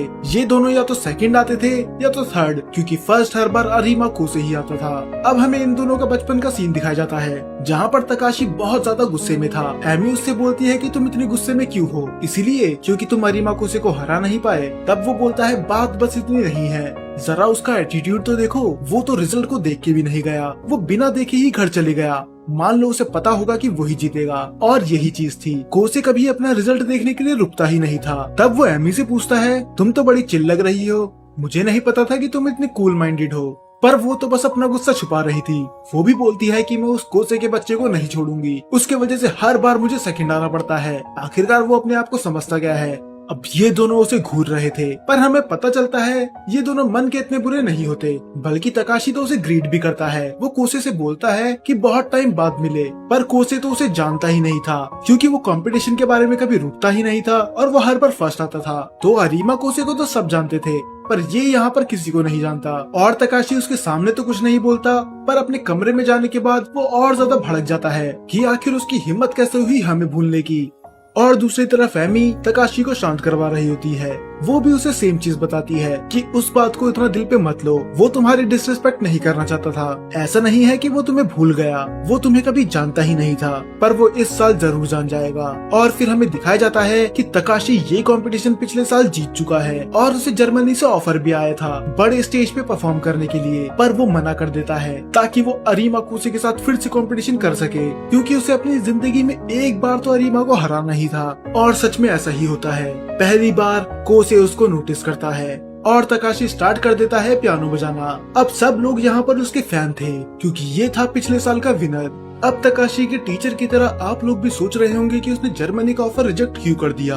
दरअसल जब तकाशी छोटा था तब उसने पहली बार अरीमा को प्ले करते हुए देखा और वो उसका फैन बन गया। और उसका बस एक ही सपना था कि वो अपने आइडल जितना बड़ा बन जाए या फिर उससे भी महान। और यही रीजन है कि वो जर्मनी जाने की इतनी बड़ी अपॉर्चुनिटी छोड़ रहा है। अब वो पियानो प्ले करने लग जाता है और ये नियरली परफेक्ट था। हालांकि उसके चेहरे पे डर साफ दिख रहा था, पर फिर भी वो डर उसकी म्यूजिक को खराब नहीं कर रहा था। उसके कई लोग फैन बन चुके थे और ये लगातार 2 साल से जीतते हुए भी आ रहा था। और इसका परफॉर्मेंस तो इतना अच्छा था, खुद कोसे भी अपने आप को नहीं रोक पाता उसका परफॉर्मेंस देखने से। और एमी और कोसे उसका परफॉर्मेंस साथ में देखते हैं। अब सब लोगों को इसका परफॉर्मेंस इतना पसंद आता है, पर जैसे ही ये बाहर जाता है ये तो नीचे गिर जाता है क्योंकि इसके पैर बहुत बुरी तरह कांप रहे थे। पिछले साल का विनर होने के बाद भी इस बार ये बहुत ज्यादा नर्वस था क्योंकि इस बार इसे मजा चखाना था अरीमा कोसे को। और जैसे ही कोसे उसके सामने आता है वो उससे अपनी ऊंची आवाज में बोलता है, क्या तुमने मेरा परफॉर्मेंस देखा? पर कोसे बस एक स्माइल के साथ उसकी तारीफ करता है कि तुम सच में कमाल के थे, मैं तो अपने आप को रोक ही नहीं पाया तुम्हारा परफॉर्मेंस देखने से। और उसके मुंह से तारीफ सुन के वो पिघल जाता है। एमी को यकीन नहीं होता कि अभी कुछ देर पहले ये इसको तबाह करने की बात कर रहा था। अब बारी थी एमी की। तब सुबह की बताती है कि मैं इन दोनों को अच्छे से जानती हूँ क्योंकि जब बचपन में मैं कोसे को सपोर्ट करने जाती थी तब एमी और तकाशी हर बार सेकंड या थर्ड आते थे और कोसे आता था हर बार फर्स्ट। वतारी बोलता है कि तो तुम इतनी प्राउड क्यों हो रही हो, जैसे कि वो तुम्हारा बेटा है। पर तब सुबाकी और काओरी नोटिस करते हैं कि कोसे के जाने के बाद तकाशी की परफॉर्मेंस तो बहुत ज्यादा इंक्रीज हुई है, पर एमी कभी कभार वो थर्ड आती है, कभी फिफ्थ और कभी कभार तो वो क्वालिफाई भी नहीं हो पाती। और ये चीज थोड़ी अजीब थी क्योंकि एमी तो उस टाइम पे सेकंड आती थी। तो आखिरकार उसके साथ ऐसा क्या हो गया इन 2 सालों में? जब तकाशी के टीचर और एमी की टीचर आपस में बात करते हैं, तकाशी का टीचर बोलता है कि इस बार तो फिर से तकाशी ही जीतेगा। और वो एमी के बारे में भी पूछते हैं कि आखिरकार उसे हुआ क्या है, वो अब पहली जैसी नहीं रही। तब एमी की टीचर बताती है, हाँ माना एमी और तकाशी दोनों को अपोनेंट ही एक है, पर उनकी सोच अलग अलग है। एक तरफ तकाशी जिसने कोसे के जाने के बाद इतनी मेहनत करी कि वो उसको सरपास कर दे, और दूसरी तरफ एमी कोसे के जाने के बाद तो मानो उसका कंपटीशन ही खत्म हो गया, उसका अब इन चीजों में मन लगी नहीं रहा था। फिर हमें एमी की भी बैक स्टोरी दिखाई जाती है। दरअसल जब एमी छोटी थी तब उसने भी कोसे का परफॉर्मेंस पहली बार देखा था और उसका परफॉर्मेंस देख के उसको उसका म्यूजिक इतना पसंद आया कि वो तो रोने तक लग गई और उसने डिसाइड करा कि वो भी कोसे की तरह महान बनेगी। हाँ, हालांकि उसके जाने के बाद ये मोटिवेशन खत्म हो गई, पर अब वो वापस आ चुका है। तो अब एमी भी प्ले करना शुरू करती है। अब एमी भी पियानो बजाना शुरू कर देती है, पर इसका परफॉर्मेंस कुछ ज्यादा ही अलग था क्योंकि इस बार ये पियानो अपनी पूरे दिल से बजा रही थी। पिछले 2 सालों में इसने ऐसा प्ले बिल्कुल नहीं करा था और देख के लग रहा था कि इस बार पियानो ये ऑडियंस के लिए नहीं बल्कि बजा रही है अरीमा कोसे के लिए। और तकाशी का टीचर भी हैरान हो जाता है, उसे लगा था कि इस साल भी तकाशी जीतेगा, पर एमी का परफॉर्मेंस देखने के बाद अब वो थोड़ा डाउट में चले गया था। मानो एमी को परवाह ही नहीं है कि कोई उसके आसपास है भी या नहीं, वो पूरे दिल से अपना पियानो बजा रही थी और ये जजेस को भी बहुत ज्यादा पसंद आता है। और फिर से इसको देख के भी कोसे को अपनी दुनिया कलरफुल लगने लग जाती है और इसी के साथ एमी का परफॉर्मेंस भी खत्म हो जाता है। अब सबकी बारी पूरी हो चुकी थी और अब नंबर था कोसे का। और जितना नर्वस कोसे नहीं था उससे ज्यादा नर्वस तो सुबाकी थी कि आखिर वो बजा पाएगा भी या फिर नहीं। और जब कोसे आता है सब लोग खुश थे, यहाँ तक कि तकाशी और एमी भी, क्योंकि वो एकदम परफेक्ट बजा रहा था, ठीक पहले की तरह। उसने कोई भी नोट्स में एक भी गलती नहीं करी, मानो वो इंसान है ही नहीं, एक मशीन है जो कभी गलती कर ही नहीं सकता। पर बीच में उसे अपनी मॉम की झलक दिख जाती है। अब वो फिर से पैनिक हो चुका था, पर इसे हर बार अपनी मॉम की झलक क्यों दिखती है और ये इतना पैनिक क्यों हो जाता है? तो अब हमें दिखाया जाता है इसका पास्ट, जहाँ पर बचपन में ये बाकी बच्चों की तरह बाहर खेलने नहीं जाता था। ये हर बार सुबाकी को मना कर देता था खेलने के लिए और इसके हाथ पे पूरी चोट लगी रहती थी क्योंकि इसकी मॉम इसे बहुत बुरी तरह मारती थी अगर ये पियानो के नोट्स बजाने में थोड़ी सी भी गलती करता था तो। और इसकी मॉम बीमार पड़ने लगी थी तो ये अपनी मॉम के लिए और मेहनत करता है। ये हर बार फर्स्ट आता था ताकि इसकी मॉम जल्दी सही हो जाए। और यहाँ तक कि बचपन में ये अच्छे से खाना तक नहीं खा पाता था क्योंकि इसकी मॉम हॉस्पिटल में रहती थी, इसके डैड बिजनेस की वजह से बाहर रहते थे, तो ये सैंडविच के सहारे ही जिंदा रहता था। हालांकि कभी कभार सुबह की इसे अच्छा खाना दे देती थी, पर फिर भी ये अपनी मॉम से बहुत ज्यादा प्यार करता था और उसके लिए बहुत मेहनत करता था। तो एक दिन उसकी मॉम हॉस्पिटल से डिस्चार्ज हो गई और वो इसका परफॉर्मेंस देखने आती है। हालांकि ये फर्स्ट आता है, सब इसकी तारीफ करते हैं, पर इसकी मॉम इसे बहुत बुरी तरह मारती है क्योंकि बस इसने एक नोट को बजाने में गलती कर दी थी। हालांकि वो इतनी बड़ी बात नहीं थी, पर इसकी मॉम चाहती थी कि ये थोड़ी सी भी गलती ना करे। उसकी मॉम इसे इतना बुरा मारती है कि कोसे के खून तक निकलने लग जाता है और कोई भी उसे रोकने नहीं आता। पर अब कोसे से सहन नहीं होता, वो फाइनली अपना स्टैंड ले लेता है। वो बोलता है कि मैंने आपके लिए इतना कुछ करा पर आपको कभी मेरी परवाह थी ही नहीं, तो अच्छा ही होगा कि आप मर जाओ। हालांकि वो उस टाइम पे गुस्से में था, पर सच में उसी दिन उसकी मॉम की मौत हो जाती है और उसके डैड बाहर थे तो सुबाकी के अलावा उसका कोई नहीं था। सुबाकी उससे बोलती है कि वो कंपटीशन से पीछे हट जाए, पर वो मना कर देता है कि मैं जानता हूँ कि मेरी मॉम की मौत अभी हुई है, पर मैं अभी इससे पीछे नहीं हट सकता। और जब कंपटीशन का दिन आता है वो हर बार की तरह परफेक्ट पियानो प्ले करता है और इस दिन के बाद से पहली बार उसे दिखती है अपनी मॉम की झलक और उसे पियानो के नोट सुनाई देना बंद हो जाते हैं। ये वही सीन है जो हमें एनिमे की स्टार्टिंग में दिखाया गया था, क्योंकि इसी के बाद से इसकी पूरी जिंदगी बदल चुकी थी और इसने पियानो बजाना छोड़ दिया था। तो अब इस ट्रॉमा की वजह से वो अच्छे से पियानो नहीं बजा पा रहा होता। बाकी सब हैरान हो जाते हैं कि आखिर परफेक्ट अरीमा को क्या हो गया, उसे नोट सुनाई देना बंद हो जाते हैं। उसे ऐसा लग रहा था कि वो गहरे समुद्र में ये बजा रहा है और ये सब हो रहा था उसके ट्रॉमा की वजह से। उसे इतना बेकार बजाता हुआ देख तकाशी बहुत ज्यादा डिसअपॉइंट हो जाता है। वो बोलता है कि मैंने 2 साल लगा दिए तुमसे कंपटीशन करने के लिए, पर क्या तुम अब ऐसे हो चुके हो? आखिरकार वो कोसे कहाँ गया जो अपने दिल से बजाता था? और एमी इतना नर्वस अपने बारे में नहीं हुई थी जितना वो कोसे के बारे में हो चुकी है। वो बस गॉड से विश कर रही होती है कि ये फिर से पहले की तरह बजाना शुरू कर दे। अभी तक तो सब कुछ सही चल रहा था, तो अचानक से इसे हुआ क्या? दरअसल उसकी मॉम की इमेज उसकी बस एक इमेजिनेशन ही है कि उसकी मॉम ने उसे श्राप दे दिया कि अब से वो नोट्स नहीं सुन पाएगा और वो फाइनली पियानो बजाना बंद कर देता है। इसका बस एक ही मतलब है कि ये डिस्क्वालीफाई हो चुका है। सबको बहुत ज्यादा बुरा लगता है, पर तभी कोसे को याद आता है कि जब उसने लास्ट टाइम काओरी के साथ प्ले करा था तब भी वो रुक गया था, पर काओरी वो कभी नहीं रुकी। तो कोसे भी डिसाइड करता है कि हालांकि वो कंपटीशन से तो बाहर हो चुका है, पर अब वो प्ले करेगा काओरी के लिए और वो फिर से बजाना शुरू करता है। और इस बार वो इतनी जेंटली बजाता है कि सब लोग हैरान थे। अब वो ठीक वैसे बजा रहा था जैसे वो 2 साल पहले बजाया करता था, जिसमें इमोशंस है, ना कि एक मशीन की तरह। एमी की तो दिल की धड़कनें ही रुक जाती है, क्योंकि उसे फिर से वो कोसे मिल चुका था जिसका वो वेट कर रही थी। और यहाँ तक कि बाकी बच्चे भी रोने लग जाते हैं, क्योंकि उसके म्यूजिक में इमोशंस थे। यहाँ तक कि बाकी जजेस भी अपने आप को कंट्रोल नहीं कर पाते, क्योंकि वो इतना अच्छा बजा रहा था। और जब वो बजाना बंद करता है, लोगों को समझ में नहीं आता कि वो ताली बजाए या फिर नहीं, क्योंकि उसने स्टार्टिंग करी एक मशीन की तरह। उसने नोट्स ऐसे बजाए मानो वो कभी गलती कर ही नहीं सकता। फिर वो एक बच्चे की तरह बस की को प्रेस करने लग गया, एक ऐसा बच्चा जिसे पियानो की कोई नॉलेज नहीं है। और तीसरी बारी में उसने ऐसा प्ले करा जो सबके दिल को छू गया, मानो 3 लोग अलग अलग टाइम पे पियानो बजा रहे थे। पर कोसे को फर्क नहीं पड़ता। हाँ, उसे पता है कि वो डिस्क्वालीफाई हो चुका है, पर ये पियानो उसने कंपटीशन के लिए बजाया ही नहीं था, ये था काओरी के लिए। और ऑडियंस में सबसे पीछे उसे फिर से दिखती है अपनी मॉम की झलक, पर इस बार उनके चेहरे पे ईवल हंसी नहीं थी, वो थी एक केयरिंग हंसी। उसकी उस मॉम की हंसी जो उससे प्यार करती थी। उनमें से जो एक सबसे बड़ा जज होता है वो तो भड़क जाता है कि आखिर इसकी हिम्मत कैसे हुई इतनी पवित्र जगह का मजाक उड़ाने की। इसने कंपटीशन को मजाक समझ रखा है। पर वहाँ पर एक बड़ी पियानिस्ट भी होती है जो उसका पियानो सुन के क्लैप करती है और उसे बोलती है मिस्टर मीडियोकर। मतलब ना उसको उसका परफॉर्मेंस ज्यादा अच्छा लगा ना ज्यादा बेकार। और वहाँ से बाहर निकलने के बाद वो जज उसे फिर से ताने देता है कि ये कंपटीशन एक म्यूजिक के हेवन की तरह है, तुम इसका मजाक नहीं बना सकते। पर तभी वो औरत जो अभी अंदर ताली बजा रही थी वो कोसे के पास आती है और बोलती है कि उस बुढ़े की बात मत सुनो, वो उम्र के साथ सटिया चुका है, कोसे तो उन्हें पहचान ही नहीं पाता। तब वो उसके गाल खींच के बोलती है कि तुम मुझे कैसे भूल सकते हो, मैं हूँ हिरिको। तब वो बोलता है कि मुझे माफ करना, आपने तो बाल अपने बिल्कुल बदलवा लिए, मैं तो आपको पहचान ही नहीं पाया। तब वो भी बोलती है हाँ, हमें 2 साल हो चुके हैं मिले हुए। और ये बाकी तीनों उसे देख रहे होते हैं। बतारी तो रोने लग जाता है कि ये इतनी सुंदर लड़की को जानता है और उसने मुझसे मिलवाया तक नहीं, आखिर ये कैसा दोस्त है। काओरी बोलती है कि ये तो जापान की सबसे बड़ी पियानिस्ट है। और तब सुबाकी को याद आ जाता है, अरे हाँ, ये तो कोसे की मॉम की दोस्त थी, ये पहले हर रोज उनके घर आया करती थी, पर जब से उनकी मॉम की मौत हुई है तब से ये दिखी ही नहीं। और हीरो को उसे गले लगा लेती है। दरअसल हीरो को उसे तब से जानती है जब से कोसे पैदा हुआ था, तो कोसे भी उसके लिए उसके बेटे की तरह है। तब हीरो को उससे सवाल पूछती है, तो आखिरकार उन दोनों में से तुम्हारी गर्लफ्रेंड है कौन, छोटे बाल वाली या फिर बड़े बाल वाली? वो मना करता है कि ये दोनों बस मेरी दोस्त हैं और कुछ नहीं। पर हीरो को बोलती है कि तुम मुझसे झूठ बोल सकते हो, पर तुम्हारा म्यूजिक कभी झूठ नहीं बोलता। जिस तरह तुमने वो बजाया वो जरूर तुमने किसी ऐसे के लिए बजाया था जिससे तुम दिल से प्यार करते हो। पर कोसे को खुद अपनी बात पे यकीन नहीं होता कि भला वो ऐसा क्यों करेगा, क्योंकि काओरी तो वतारी को पसंद करती है, मुझे नहीं।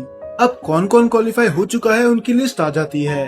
एमी भी क्वालिफाई हो जाती है, तकाशी फर्स्ट आ जाता है, पर वो फिर भी उदास था क्योंकि उसका सुपर हीरो हार चुका है। वो कोसे को अपने एक सुपर हीरो की तरह मानता था जिसे कोई नहीं हरा सकता, पर आज वो हार चुका है। वो क्वालिफाई तक नहीं हुआ, पर मानो कोसे को इतनी परवाह थी ही नहीं। पर अगले दिन काओरी के पास आता है एक मेल और वो बताती है कि टोबा हॉल की तरफ से हमें इनवाइट करा गया है, मुझे और कोसे को, कि हम वहाँ पर प्ले कर सके। पर इस बार वो डिसाइड करता है कि वो उसे डिसअपॉइंट नहीं करेगा, तो वो बहुत ज्यादा मेहनत करता है। और अगले दिन जब हिरोको उसके घर पे आती है तो कोसे उनसे भी बोलता है कि प्लीज पहले की तरह मुझे पियानो सिखा दो, जैसे आप मुझे बचपन में सिखाया करती थी। अब इनकी ट्रेनिंग जी जान से चालू हो जाती है, पर जो गाला कॉन्सर्ट में ये सॉन्ग परफॉर्म करने वाले थे उसमें थोड़ा कोसे हिचकिचा रहा था, क्योंकि वो था लव्स जॉय एंड लव सोरो। ये वही म्यूजिक था जो कोसे की मॉम उसे एक लोरी की तरह सुनाती थी। ये म्यूजिक उसको उसकी मॉम की याद दिलाता है। तब वो हिरोको से पूछता है कि आखिर मॉम मुझसे इतनी नफरत करती क्यों थी, पर तब हिरोको उसे समझाती है कि कोई माँ अपने बच्चों से नफरत नहीं कर सकती। वो उस दिन बहुत खुश थी जब तुमने अपना स्टैंड लिया। हाँ, माना उसका तरीका थोड़ा गलत था, पर वो सबसे ज्यादा प्यार तुमसे ही करती थी।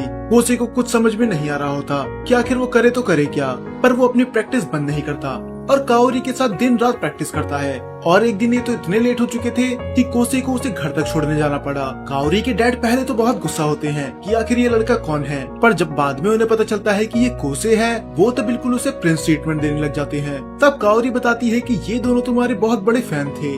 जब तुम पियानो बजाते थे तब ये तुम्हारे सारे परफॉर्मेंस देखते थे। कोसे की रेपुटेशन पूरे टाउन में है, पर इतनी रेपुटेशन होने के बाद भी अब ये पहले की तरह प्ले नहीं कर पा रहा था। तब काओरी डिसाइड करती है कि क्यों ना हम एक ब्रेक लें। तो वो रात को जाते हैं स्कूल में पटाखे जलाने के लिए।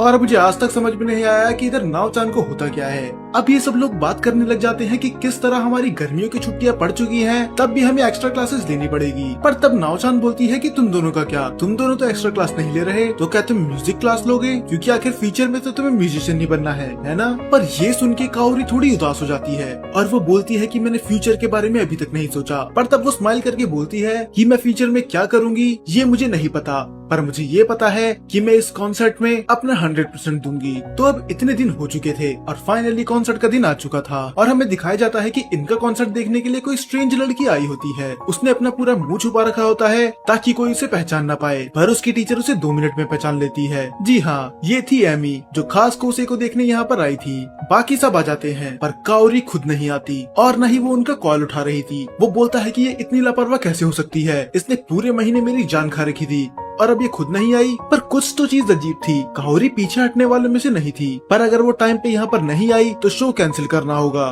तब हिरोको बोलती है हमें टाइम चाहिए, तो वो एक बच्चे से बोलती है कि क्या हमारी जगह तुम परफॉर्म कर लोगे, क्योंकि जिसे प्ले करना था वो लड़की यहाँ पर नहीं आई। पर वो बच्चा साफ मना कर देता है। वो बोलता है मैं आखिरी में ही जाऊंगा। हिरोको का तो मन कर रहा था इसका चाटा मार के मुंह तोड़ दे, पर कोसे समझ जाता है ऐसा नहीं है कि वो बच्चा घमंडी है, वो ऐसा इसलिए कर रहा है कि अगर वो लड़की म्यूजिक की कदर नहीं कर सकती तो भला मैं उसकी क्यों करूं। वो इतने स्पेशल डे में भी लेट आ गई और हालांकि वो तो क्वालिफाई तक नहीं हुई थी, वो तो बस ऑडियंस के दम पे यहाँ पर पहुँच गई। हिरोको को तो अभी भी मन कर रहा था उसका मुंह तोड़ दे, पर कोसे उससे माफी मांगता है कि उसकी तरफ से मैं माफी मांगता हूँ और तुम सही हो, हम किसी और की लापरवाही की वजह से शो खराब नहीं कर सकते। तो कोसे जाता है अकेला प्ले करने के लिए। सब हैरान थे कि आखिर काओरी है किधर, क्योंकि खास लोग यहाँ पर उसी को देखने आए थे। अब कोसे फिर से बजाना शुरू करता है, पर उसे अपनी मॉम फिर से दिखने लग जाती है हर बार की तरह। पता नहीं ये कब जाएंगी, पर उसे हिरोको की एक बात याद आती है कि कोई भी माँ अपने बच्चे से नफरत नहीं कर सकती। और अब हमें पूरी कहानी दिखाई जाती है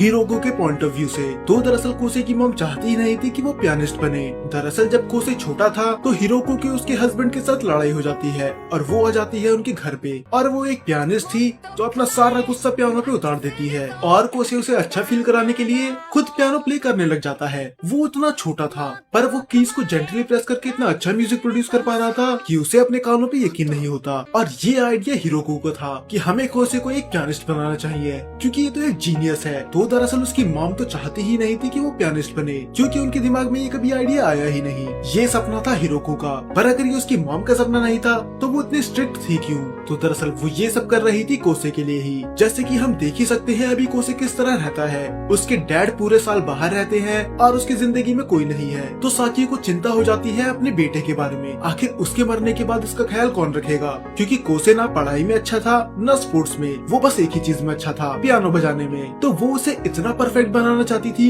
कि इसको आराम से काम मिल जाए और ये अपने आप सरवाइव कर सके। तो उसकी मॉम ना चाहते हुए भी उस पर सख्ती करती है। हालांकि वो खुद अंदर से हर बार टूट जाती थी जब वो अपने बेटे को रोता हुआ देखती थी, पर उसे ऐसा करना ही होगा, वरना उसके मरने के बाद उसका क्या होगा, क्या उसका बेटा सरवाइव कर भी पाएगा या फिर नहीं। तो उसने अपने बेटे की जिंदगी में खुद को एक विलन बना लिया। चाहे वो उससे पूरी जिंदगी नफरत करे, पर कम से कम वो अपने पैरों पे खड़ा हो जाए। हीरो को अपने आप को दोष दे रही होती है कि ये सब उसकी गलती है, उसे कभी साकी को बोलना ही नहीं चाहिए था इसे पियानिस्ट बनाने के लिए। पर अब कोसे भी धीरे धीरे समझने लग जाता है कि ये बस उसकी इमेजिनेशन है, उसकी मॉम सच में यहाँ पर नहीं है, बल्कि उसकी मॉम उसके अंदर है। और इसे वो सारे अच्छे मोमेंट याद आने लग जाते हैं जो भी उसने अपनी मॉम के साथ बिताए, कि किस तरह उसकी मॉम उसे लोरी सुनाती थी, उसे पियानो बजाना सिखाती थी और वो उससे कितना प्यार करती थी। अब उसे रियलाइज हो जाता है कि उसकी मॉम उससे कभी नफरत नहीं करती थी और अब सच में फाइनली वो अच्छे से पियानो बजा सकता था और उसे उसकी मॉम दिखना बंद हो जाती है। और इस बार ये पियानो बजाता है अपनी मॉम के लिए कि काश वो सुन सके। सब लोग इधर फिर से इमोशनल हो जाते हैं, जहाँ तक कि वो बच्चा माइकी वो तक हैरान हो जाता है कि आखिर कोई इंसान ऐसा कैसे बजा सकता है। और पूरा स्टेडियम तालियों की गूंज से भर जाता है और हीरो को भी उससे बोलती है कि तुम्हें देख के ऐसा लग नहीं रहा था कि वो पियानो तुम बजा रहे हो, ऐसा लग रहा था कि वो साकी बजा रही है। और ये सुन के वो रोने लग जाता है क्योंकि वो इतने टाइम से अपनी मॉम को बुरा समझते आ रहा था, पर ऐसा कुछ नहीं था। और वो उससे बोलता है जब मेरा म्यूजिक उनके पास गया होगा, और हीरो कोसान उसे बोलती है कि उसने जरूर सुना होगा, तुम्हारा म्यूजिक हेवन तक गया। अब दूसरा बच्चा माइकी और ज्यादा नर्वस हो जाता है, पर वो देखता है कि उसकी मॉम कितनी ज्यादा नर्वस है, तो वो भी कोसी की टेक्निक अपनाता है और वो बजाता है बस अपनी मॉम के लिए। और सभी लोग हैरान थे, हालांकि ये भी एलिमेंट्री स्कूल का विनर रह चुका है, पर कोसी की परफॉर्मेंस देखने के बाद इसे बहुत बड़ी मोटिवेशन मिली है और ये भी और इम्प्रूव कर चुका है। और एमी भी बहुत ज्यादा खुश थी कि अब फाइनली पुराना कोसे वापस आ चुका है, अब मैं उसे मसल सकती हूँ, अब बस वो मेरे सामने आ जाए। और सब कोसे को कांग्रेचुलेशन करने जाते हैं, पर पता नहीं पहली बार सुबाकी को क्या होता है, कोसे को देख के उसकी दिल की धड़कनें रुक जाती है। अब वो उसके साथ बहुत फॉर्मल बिहेव कर रही थी, ऐसा लग रहा था कि अगर उससे थोड़ी देर भी बात करेगी तो वो रोने लग जाएगी, पर उसे खुद समझ में नहीं आता ये आंसू है किस चीज के, खुशी के या फिर दुख के। और कोसे सुबाकी पे इतना ध्यान नहीं देता क्योंकि उसे अभी तो मजा चकाना था उस बदतमीज लड़की को जो उसे बीच में छोड़ के भाग गई। पर अगले दिन उसे ये पता चलता है कि काओरी तो हॉस्पिटल में थी और वो भागते हुए जाता है उसके पास। काओरी उसे बोलती है कि घबराने की कोई बात नहीं है, मैं बस चक्कर खा के गिर गई थी। पर कोसे डरा हुआ था क्योंकि उसको देख के उसे अपनी मॉम की याद आ गई और उसे डर था कहीं उसकी मॉम की तरह ये भी उसे छोड़ के ना चली जाए। काओरी स्ट्रॉन्ग बनने का बस दिखावा कर रही थी, कोसे को लग रहा था कि वो कुछ बड़ी बात छुपा रही है, पर वो और कुछ कर भी नहीं सकता था। अब फिर अगले दिन हमें दिखाया जाता है कि नाओसान और सुबाकी अकेले लंच कर रहे होते हैं और सुबाकी तो फोन पे चिपकी हुई थी और उसे पता था कि ये कोई और नहीं सैतो सेनपाई हैं। नाओ बोलती है कि तुम उसके साथ अभी भी क्यों हो, क्या तुम्हारा ब्रेकअप नहीं हुआ? तब सुबाकी बोलती है कि भला मैं ब्रेकअप क्यों करूंगी। नाओसान पूरी तरह से कंफ्यूज थी, वो उससे डायरेक्ट पूछती है कि क्या तुम उससे प्यार करती भी हो या फिर नहीं, और इसका जवाब वो सीधी तरीके से नहीं देती। वो बस इतना बोलती है कि हाँ मुझे उन पे क्रश था और मैं अभी भी उन्हें पसंद करती हूँ। पर नाओचान बोलती है पसंद करना और प्यार करने में जमीन आसमान का फर्क है, और चलो मान लिया कि तुम मुझसे प्यार भी करती हो तो कोसे का क्या। और उसका नाम सुन के वो थोड़ी पैनिक हो जाती है, वो बोलती है कि तुम कोसे को बीच में क्यों ला रही हो, हाँ माना हम बचपन से साथ हैं, हम दोनों ने एक दूसरे के सुख और दुख देखे हैं, पर वो मेरे छोटे भाई के अलावा कुछ नहीं है। पर नाओचान इतनी बेवकूफ नहीं थी, वो बोलती है कि ये बस तुम अपने आप को तसल्ली देने के लिए कह रही हो, तुम बस अपने आप को तसल्ली दे रही हो कि अगर तुमने अपनी ट्रू फीलिंग्स कन्फेस कर ली तो तुम्हारा रिश्ता बिगड़ ना जाए। तुम कोसे को पसंद करती हो पर उसे बता नहीं सकती क्योंकि तुम्हें अपनी दोस्ती भी नहीं बिगाड़नी। और इस बात पे वो उसका खाना छीन के खा जाती है और वो फिर से बोलती है कि ऐसा कुछ नहीं है, मैं कोसे को उस तरह से पसंद नहीं करती। अब हमें फिर से सुबाकी की बैक स्टोरी दिखाई जाती है कि किस तरह वो कोसे की परवाह करती थी। वो जो भी चीज करती थी उसमें वो कोसे को हर बार इंक्लूड करती ही थी, चाहे वो बेसबॉल खेलने जाना हो, मिट्टी से एक बॉल बनानी हो या फिर कुछ भी। उसने कोसे को कभी पीछे नहीं छोड़ा, यहाँ तक कि आज भी वो कोसे के बारे में ही बातें करती रहती है। कभी कभार तो खुद साइतो भी परेशान हो जाता है कि आखिर ये कोसे के बारे में कितना बोलती है। और सबसे बड़ी बात तो ये थी सुबाकी को म्यूजिक कभी पसंद था ही नहीं, वो उसके कानों में चुभता था और म्यूजिक ही उसे कोसे से दूर रखता था। पर हमने पूरे एनिमे सीरीज में देखा ही है कि किस तरह वो कोसे को फोर्स करती है कि वो पियानो बजाए, और ऐसा वो इसीलिए करती है ताकि कोसे खुश रह सके। ना कि वो। इसका मतलब उसके लिए कोसे की खुशी ज्यादा इम्पोर्टेंट है और नाओ-चान से ये देखा नहीं जाता। वो देखती है कि वो किस तरह साइतो सेंपाई का यूज कर रही है कोसे से दूर जाने के लिए, और वो ये बात वतारी को भी बताती है कि अगर उसने अपनी फीलिंग्स कन्फेस नहीं करी तो बहुत देर हो जाएगी, क्या पता वो कोसे को हमेशा के लिए खो दे। तब वतारी बोलता है कि मैं उनके साथ बचपन से हूँ, क्या तुम्हें नहीं लगता कि मुझे पता होगा कि सुबाकी कोसे को पसंद करती है। कोसे और खुद सुबाकी को छोड़कर पूरे स्कूल को पता है कि सुबाकी उसे पसंद करती है। हाँ, पर हम उसे फोर्स नहीं कर सकते, ये चीज उसे खुद रियलाइज करनी होगी। पर नाओ-चान एक अच्छी दोस्त थी, वो सही मोमेंट का इंतजार नहीं कर सकती थी, उसे एक्शन जल्दी लेना होगा। तो वो कोसे को एक फेक कॉल करती है कि सुबाकी बहुत ही बड़ी मुसीबत में है, तुम्हें उसके पास जाना होगा।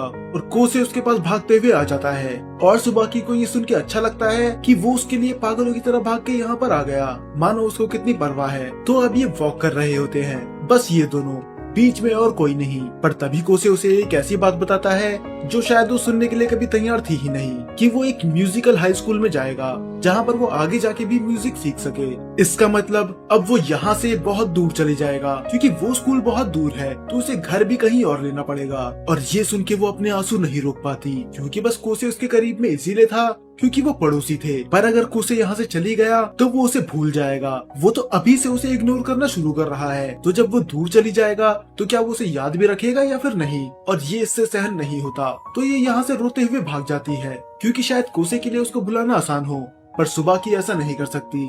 अब हर बार की तरह जब भी सुबाकी परेशान होती है, उसका असर उसके स्पोर्ट्स में दिख जाता है और नाओ-चान उसे तुरंत पकड़ लेती है। हालांकि अभी पूरा कंफर्म नहीं था कि कोसे का उस स्कूल में एडमिशन होगा या फिर नहीं, क्योंकि वहाँ पर एडमिशन लेना थोड़ा मुश्किल है। पर उसका एडमिशन यहाँ पर नहीं हुआ तो मुसीबत और बढ़ जाएगी, क्योंकि वो हिरोको इसे बाहर भेज देगी। तो दोनों तरफ से सुबाकी की हार ही है। अब सुबाकी और भी ज्यादा चुपचाप रहने लगी थी, शायद इस वजह से क्योंकि जल्द ही वो कोसे को खो देगी और शायद वो 1-2 साल में उसे भूल भी जाए। अब जब साइतो और ये दोनों जा रहे होते हैं, साइतो बताता है कि अब उसे कोई और पसंद आ गया है, वो बेसबॉल टीम की मैनेजर है, मुझसे बिल्कुल अलग। दरअसल वो उसे इनडायरेक्टली ये कहना चाहता था कि वो सुबाकी को छोड़ रहा है, और ऐसा वो अपने मतलब के लिए नहीं कर रहा था, वो ऐसा कर रहा था सुबाकी के लिए, क्योंकि इतने टाइम तक उसके साथ रहने के बाद उसे समझ में आ गया था कि वो बस कोसे को पसंद करती है, पर वो कभी अपने मुंह से कहेगी नहीं, तो उसे ही कुछ करना होगा। और सुबाकी उससे माफी मांगती है कि उसने सब कुछ खराब कर दिया, पर साइतो को इस बात का बुरा नहीं लगता, क्योंकि वो खुद चाहता है कि अब ये कोसे के साथ ही रहे। अब वो पियानो रूम में जाके अकेले पियानो बजाने लग जाती है और कोसे उसके आगे बगल में बैठ जाता है। वो पागलों की तरह रोई जा रही थी कि जिस लड़के को वो पसंद करती थी उसने मुझे छोड़ दिया, बस इसीलिए क्योंकि मैं किसी और के बारे में सोचती रहती थी। और वो अपने मन में सोचती है कि उसने कोसे को कभी कन्फेस इसलिए नहीं करा क्योंकि वो नहीं चाहती थी कि इन लोगों की दोस्ती बिगड़ जाए। वो सोचती थी कि ये ऐसे ही स्कूल से घर और घर से स्कूल आते रहे और अपना टाइम एंजॉय करते रहे, पर सब अपनी लाइफ में ग्रो कर रहे हैं, वतारी, कोसे और बाकी सभी लोग। बस यही है जो पीछे रह गई। शायद ये चाहती थी कि ये लोग बस स्टूडेंट ही रहें, पर ऐसा नहीं हो सकता। वो उसे बस अपना पियानो बजाया जा रहा था, वो उसे चुप कराने की कोशिश भी नहीं करता। तो वो उस पे चिल्ला के बोलती है, क्या तुम्हें दिख नहीं रहा कि एक लड़की रो रही है? तुम्हें मुझे चुप करवाना चाहिए, पर तुम तो पियानो बजा रहे हो। इससे अच्छा तो तुम चले ही जाओ, मुझे नहीं फर्क पड़ता कि तुम मेरे पास रहो या फिर ना रहो। तब कोसे बोलता है, अगर तुम्हें मेरे पास रहने या ना रहने से फर्क नहीं पड़ता तो मैं तुम्हारे पास ही रहना पसंद करूंगा। और ये चीज सुन के वो और भी ज्यादा इमोशनल हो जाती है। शायद वो गलत थी, कोसे उसके बारे में नहीं भूलेगा। अब कई दिन हो चुके थे काओरी को हॉस्पिटल में, पर कोसे की जाने की हिम्मत होती ही नहीं। कभी रास्ते में बिल्ली आ जाती है, कभी कौआ, और एक दिन तो पेड़ से उसके ऊपर एक लड़की ही गिर गई थी। हालांकि वो कोसे को तंग करने के लिए वहाँ पर चढ़ी थी। इसका नाम होता है नागी, और ये रिक्वेस्ट करती है हिरोको से कि उसे पियानो सिखा दे। हिरोको उसका टेस्ट लेती है और वो पास हो जाती है, पर एक शर्त थी, उसे पियानो सिखाएगा कोसे। और हिरोको को इसकी शक्ल जानी पहचानी लग रही थी, पर जब बाद में वो थोड़ी रिसर्च करती है उसे पता चलता है कि ये है छोटी बहन तकाशी की। अब फिर से बहुत दिन हो चुके थे और वो अभी तक काओरी से मिलने नहीं गया। तो वो उसे फोन करते हुए बोलती है कि आखिर तुम्हारी प्रॉब्लम क्या है? सब लोग मुझसे रोज मिलने आते हैं, तुम क्यों नहीं आते? पहले तो वो हैरान हो जाता है कि इसके पास मेरा नंबर कैसे आया। दरअसल अभी तक कोसे के पास काओरी का नंबर नहीं था और उसे तो यही लगता था कि काओरी उसे अपना अच्छा दोस्त नहीं मानती, पर वो तो खुद उसे अपने उधर बुला रही है। तो उससे वादा करता है कि वो कल पक्का आएगा, वो भी केक के साथ। और काओरी भी बहुत ज्यादा खुश होती है, पर हॉस्पिटल में ही चलते चलते अचानक से उसके पैर काम करना बंद कर जाते हैं और वो पागलों की तरह रोने लग जाती है। तब हमें दिखाया जाता है इसका हॉस्पिटल आने का असली रीजन। दरअसल कंपटीशन से एक रात पहले इसके इसी तरह पैर काम करना बंद कर गए थे और इसके सर पे बहुत गहरी चोट आ गई थी। ऐसा नहीं है कि इसके पैर पूरी तरह से काम करना बंद कर गए, ऐसा बस कभी कभी होता है। हालांकि कोसे ने वादा करा था कि वो काओरी से मिलने जाएगा, पर उसको नागी को भी प्रैक्टिस करवानी थी तो उसे टाइम मिलता ही नहीं। और देख के साफ पता चल रहा था कि नागी उसे पसंद नहीं करती। हाँ, हालांकि वो इस बात से इनकार भी नहीं कर सकती कि वो पियानो बजाने में एकदम परफेक्ट है। नागी हर बार मन में यही सोचती है कि किस तरह वो कोसे को मजा चकाए या फिर उसको नुकसान पहुंचाए, और ये चीज हीरो को नोटिस कर लेती है और वो अकेले में उससे बोलती है कि मुझे नहीं पता कि तुम्हारी उससे क्या दुश्मनी है, पर वो मेरा बेटा है और अगर तुमने उसे नुकसान पहुंचाने की कोशिश करी तो मुझसे बुरा कोई नहीं होगा। पर नागी हिरोकी के सामने स्वीट बन रही होती है कि वो तो मेरे मास्टर है, मैं उनके साथ ऐसे कैसे कर सकती हूँ। अब नागी को सिखाते सिखाते उसे टाइम मिलता ही नहीं कि वो हॉस्पिटल जा सके, तो काओरी खुद ही आ जाती है उसके पास। हालांकि वो वहाँ पर मिलने तो बतारी से आई थी, पर वो जा चुका था। तब काओरी बोलती है कि वो नहीं तो तुम ही सही, अब जल्दी चलो मुझे शॉपिंग करनी है। और वो पूरी रात शॉपिंग करते हैं। कोसे को थोड़ी तसल्ली मिलती है, उसे लग रहा था कि ये कभी स्कूल आएगी ही नहीं, क्योंकि उस दिन तो ये बहुत ज्यादा बीमार लग रही थी। पर लगता है ऐसा नहीं है, क्योंकि ये तो स्कूल ड्रेस में है। और इतने घंटों की शॉपिंग के बाद में कोसे कुछ नोटिस करता है कि इसके पास तो स्कूल बैग है ही नहीं, और वो समझ जाता है कि ये साफ झूठ बोल रही है। ये हॉस्पिटल से छुप के यहाँ पर आई है बस उससे मिलने के लिए, क्योंकि वो उसके पास नहीं जा पा रहा था। तो जब इतना सब कुछ होने के बाद ये घर जा रहे होते हैं, पता नहीं क्यों वो कोसे को पकड़ के बहुत ज्यादा रोने लग जाती है। कोसे को पूछने का तो मन बहुत था, पर उसे लगा नहीं कि उसको हक है, क्योंकि ये उसकी दोस्त की गर्लफ्रेंड है, ना कि उसकी। और अगले दिन से कोसे का फिर से वही रूटीन चालू हो जाता है, नागी को सिखाना और नागी का परेशान हो जाना। नागी को पसंद नहीं आता कि वो अपने दुश्मन से सीख रही है, हालांकि वो कुछ कर भी नहीं सकती थी, वरना हिरोको उसका मार मार के भरता बना देगी। अब कोसे पियानो बजाने में इतना परफेक्ट था कि वो बात बात पे नागी की कमियां निकाल देता था। तो एक दिन वो रोते रोते वहाँ से भाग जाती है और वो उसको मनाने के लिए उसके पीछे पीछे चली जाता है। अब थोड़ा उसके साथ कनेक्शन बनाने के लिए वो उसे अपनी मन की बात बताता है, और नागी भी बताती है उसे अपनी मन की बात कि उसने पियानो बजाना क्यों शुरू करा। दरअसल कोई ऐसा था जिसे वो पसंद करती थी, पर वो कभी मुझ पे इतना ध्यान देता ही नहीं था, क्योंकि उसे किसी को सरपास करना था। वो हर बार उसके बारे में बातें करते रहता था। हालांकि इसने अभी तक कोसे को नहीं बताया, पर ये कोसे की ही बात कर रही है। दरअसल नागी अपने भाई को बहुत ज्यादा पसंद करती थी, पर तकाशी कभी उस पर ध्यान दे ही नहीं पाता था, क्योंकि तकाशी का तो बस एक ही मकसद था, कोसे को सरपास करना। तो इसीलिए नागी कोसे को अपना दुश्मन मानती है, क्योंकि उसे ऐसा लगता है कि कोसे ने उसके भाई को छीन लिया। पर अब कोसे से मिलके उसे ऐसा लगता नहीं कि वो इतना भी बुरा है, और कोसे भी उसे अपना सीक्रेट बताता है कि एक ऐसी लड़की है जिसे वो पसंद करता है, पर वो कभी उससे कन्फेस नहीं कर सकता।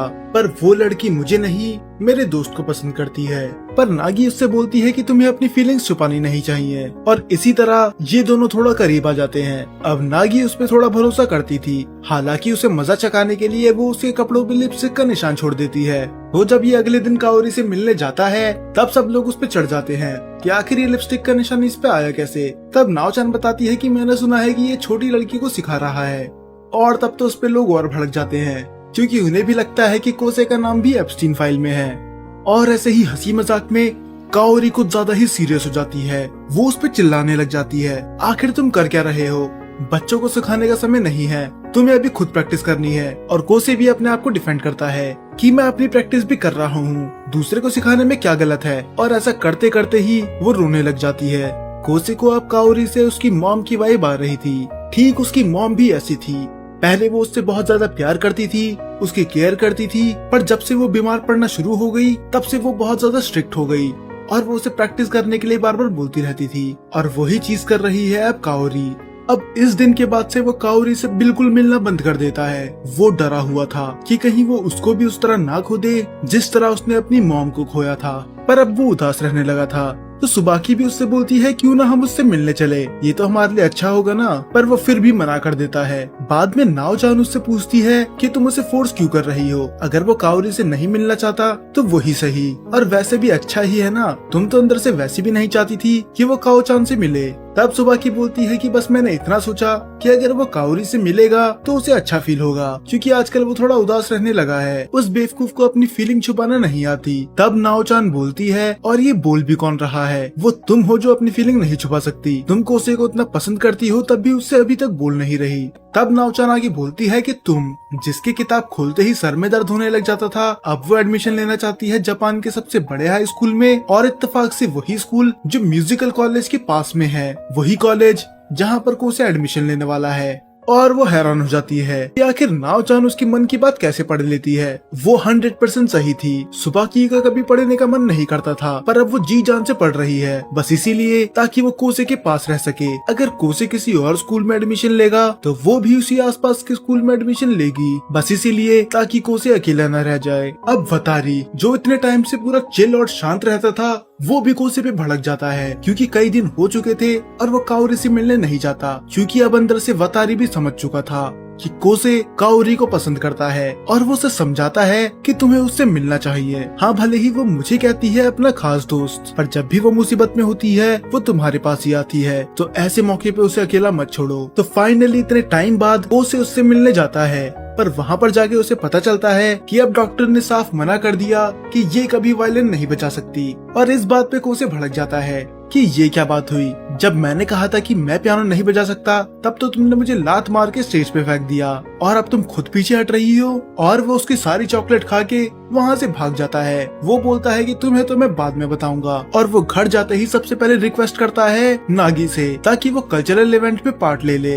हाँ, हालांकि नागी मान तो जाती है कोसे को खुश करने के लिए, पर वो बहुत ज्यादा नर्वस थी और उसका जानने का मन बिल्कुल नहीं था। और हीरो को समझ जाती है कि इसके साथ भी ठीक वही चीज हो रही है जो बचपन में कोसे के साथ हुई थी। तो दरअसल नागी सच में बहुत ज्यादा अच्छा पियानो बजाती थी अपनी एज के हिसाब से, पर सब लोग उसे ताने देते थे कि ये बस इतनी आगे इसीलिए बढ़ पाई क्योंकि ये दिखने में सुंदर है। और ऐसे कमेंट सुन के सच में उसके दिल को ठेस पहुंचती है। तभी वो स्टेज पे नहीं जाना चाहती थी। तब हीरो को उसे मोटिवेट करती है कि ऐसा डर सबको लगता है, यहाँ तक कि खुद तुम्हारे टीचर कोसे को भी। और वो उसका लॉक पकड़ते हुए बोलती है, तो इतनी छोटी उम्र में हार मानने की कोशिश भी मत करना, अभी तुम्हारे आगे बहुत बड़ी जिंदगी है, तुम्हें बहुत कुछ अचीव करना है। तो स्टेज पे जाओ और अपने टीचर का नाम रोशन करो। और हाँ, स्टेज में जाने के बाद अगर किसी ने तुमसे उल्टा सीधा बोला तो उसे मैं खुद ही मार दूंगी। अब स्कूल कल्चरल इवेंट में सब लोग आ जाते हैं, और नागी का भाई तकाशी भी वो चीज देखने आया था। हालांकि अभी तक तकाशी को पता नहीं है कि नागी का टीचर है खुद कोसे। और नागी अभी भी बहुत ज्यादा नर्वस थी, तो कोसे उसे मोटिवेट करता है। अब इतना मोटिवेट करने के बाद फाइनली वो दोनों प्ले करने लग जाते हैं। इस पियानो को दो लोग प्ले करते हैं, क्योंकि अभी नागी बहुत ज्यादा छोटी है तो उसके हाथ दूर तक नहीं पहुंच सकते। शुरू में तो सब अच्छा जा रहा था, पर धीरे धीरे अरीमा को से सारी लाइमलाइट छीन लेता है। वो इस तरह बजा रहा था मानो वो चाहता ही नहीं था कि कोई नागी को सुने। यहाँ तक कि नागी तो रोने तक वाली होती है कि आखिर कोसे ऐसा क्यों कर रहा है, मैं तो उसे अपना दोस्त समझती थी। पर हीरो को समझ जाती है कि कोसे उसे नीचा नहीं दिखा रहा, बल्कि वो उसे और उठाने की कोशिश कर रहा है। वो ठीक उसी ट्रिक का यूज कर रहा है जो काओरी ने उसके साथ करी थी। तो नागी भी अपना 100% देने लग जाती है। और यहाँ तक कि तकाशी पहले तो वो इसी बात से हैरान था कि ये कोसे के साथ क्या कर रही है, पर वो ये चीज भूल जाता है ये सुन के कि वो ऐसा पियानो कैसे बजा पा रही है। 2 महीने पहले तक तो ये बिल्कुल ऐसी नहीं थी। उन दोनों का ही म्यूजिक सबको अट्रैक्ट कर रहा था, मानो ये दोनों एक दूसरे से कंपटीशन कर रहे हैं, और ये दोनों बराबरी भी कर रहे थे। अब नागी भी समझ चुकी थी कि कोसे क्या करने की कोशिश कर रहा है, तो ये दोनों मिलके ऑडियंस को देते हैं जो उन्हें चाहिए, एक परफेक्ट परफॉर्मेंस। और ये पूरी परफॉर्मेंस काओरी सुन रही थी, क्योंकि वतारी ने उसे कॉल लगा रखा था। और ये सुन के वो अपना इमेजिनरी वायलिन बजाने लग जाती है। और जब इनका परफॉर्मेंस खत्म होता है सब लोग सेटिस्फाई होते हैं। हालांकि तकाशी थोड़ा जेलस हो जाता है, पर वो जेलस के साथ साथ थोड़ा खुश भी था, क्योंकि वो अरीमा को से अब वापस आ चुका है जिसका वो फैन हुआ करता था। तो वो उसे चैलेंज दे देता है कि दिसंबर में एक और कंपटीशन होने वाला है, तो हम दोनों वही मिलते हैं। और वो ये चीज बताने जाता है काओरी को, जो हॉस्पिटल में बच्चों को गाना सिखा रही थी। हालांकि वो बोलती है कि मुझे ये चीज पसंद नहीं आई कि तुमने मुझे वो परफॉर्मेंस सुनने में मजबूर करा। तुम्हें पता है ना मैं अब वायलिन नहीं बजा सकती, और ऐसा करके तुम बस मुझे उकसा रहे हो। पर अब कोसे बोलता है कि तुम्हें कोशिश करनी ही होगी, तुम्हें वायलिन फिर से बजाना ही होगा, क्योंकि मैं चाहता हूँ हम दोनों एक बार फिर से स्टेज को शेयर करें। अब इतना कुछ सुनने के बाद वो पीछे नहीं हट सकती थी, तो वो अपने पेरेंट्स से परमिशन लेके डॉक्टर से बोल देती है एक सर्जरी के लिए कि बस उसे टाइम मिल जाए, चाहे थोड़ा सा ही सही। दरअसल काओरी को एक इलनेस थी, प्रीडेक्स एटैक्सिया। ये एक जेनेटिक म्यूटेशन थी जिसमें इंसान का शरीर काम करना बंद कर जाता है और इसके 99% चांसेस होते हैं कि वो इंसान 16 या फिर 17 साल से ज्यादा नहीं जी पाता। और काओरी को थी वही बीमारी, तो इसका मतलब ये मरने वाली थी। पर वो डॉक्टर से रिक्वेस्ट करती है बस उसे थोड़ा सा और टाइम देने के लिए, ताकि वो कोसे के साथ कंपटीशन कर सके। हालांकि ये सारी चीजें इसने अभी कोसे से छुपा के रखी है, पर डॉक्टर साफ उसे वार्निंग दे देते हैं वो सर्जरी तो कर देंगे और अगर वो सक्सेसफुल हो गई तो उसे थोड़ा टाइम मिल जाएगा, पर अगर वो सर्जरी फेल हो गई तो ये तुरंत ही मर जाएगी। तो हालांकि मरना तो उसे दोनों में ही था, पर ये फिर भी रिस्क लेती है कि ये सर्जरी करवाएगी ताकि वो कोसी के साथ आखिरी बार परफॉर्म कर सके। और ऑपरेशन से पहले ये अपनी थेरेपी भी लेना चालू करती है। और दूसरी तरफ सुबह की, वो तो पूरे स्कूल में छा गई थी क्योंकि अब वो बहुत ज्यादा होशियार बन चुकी थी। वो टेस्ट में भी बहुत ज्यादा अच्छा परफॉर्म कर रही थी। बाकी लोगों को तो यकीन नहीं होता कि ये वो सुबह की है जो मुश्किल से पास होती थी। हालांकि ये एक रात में नहीं हुआ, उसने कई रातों तक लगातार पढ़ाई करी थी बस कोसे के लिए। पर अब उसे थोड़ी चिंता होने लगी थी क्योंकि कोसे तो बस कंपटीशन की तैयारी कर रहा है। क्या होगा अगर इसका एडमिशन हो गया और कोसे का नहीं हो पाया, तब तो उसका सारी मेहनत पे पानी फिर जाएगा। पर नाओ चान उसे बोलती है कि तुम इसकी चिंता मत करो, अगर कोसे वो कंपटीशन जीत गया तो उसे म्यूजिकल कॉलेज में आराम से एडमिशन मिल जाएगा, तुम बस अपनी पढ़ाई पे ध्यान दो। तब नाओचान बोलती है और आजकल कोसे कुछ ज्यादा ही मेहनत कर रहा है, तो कैसा रहेगा अगर रात को तुम उसके घर पे खाना लेके जाओ, क्या पता तुम दोनों और ज्यादा क्लोज आ जाओ।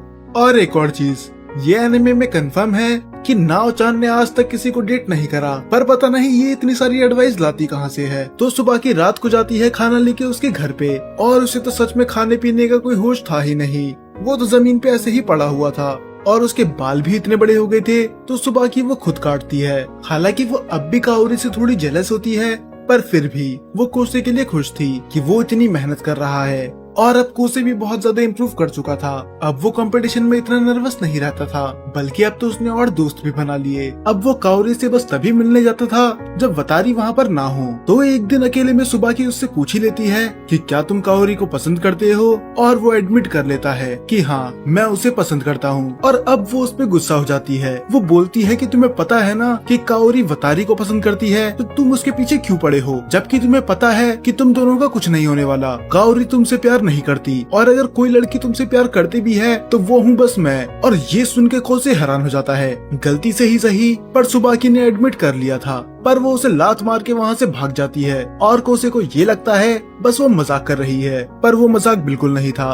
उसने उसे सच में कन्फेस करा था। अब कन्फेस करने के बाद उसकी हिम्मत नहीं होती कि वो कोसे के सामने आ सके, तो वो अपना सारा गुस्सा नाओचान पे निकाल देती है। और कोसे को बस यही लगता रहता है कि उसका बस मूड खराब है और वो बस मजाक ही कर रही थी, क्योंकि अगर उसके पॉइंट ऑफ व्यू से देखे तो सुबाकी उससे बस लड़ते रहती है, उसकी टांग खींचते रहती है। तो ऐसा हो ही नहीं सकता कि सुबाकी उससे प्यार करती हो। और वैसे भी अभी तो उसके दिमाग में बस काओरी ही चल रही थी, और वो सुबाकी से तो एडमिट कर चुका था कि वो काओरी को पसंद करता है। और वो अब यही चीज वतारी को भी बता देता है जब वो दोनों उससे हॉस्पिटल में मिलने जा रहे थे। पर वतारी नाराज नहीं होता, उसे ये सब पहले से ही पता था। उसे पता था कि कोसे उसे पसंद करता है। तो जैसे ही वो उसके रूम में जा रहे होते हैं, वहाँ पर बहुत टेंशन का माहौल होता है, क्योंकि काओरी की हालत बहुत ज्यादा खराब हो चुकी थी। अब अगले दिन स्कूल में जाके वतारी सारी बात बता देता है, और सुबह की बिल्कुल भी समय नहीं गवाती। हाँ, वो जानती थी कि अभी वो कोसे को कन्फ्रंट नहीं कर सकती, तो वो जाती है हिरोको के पास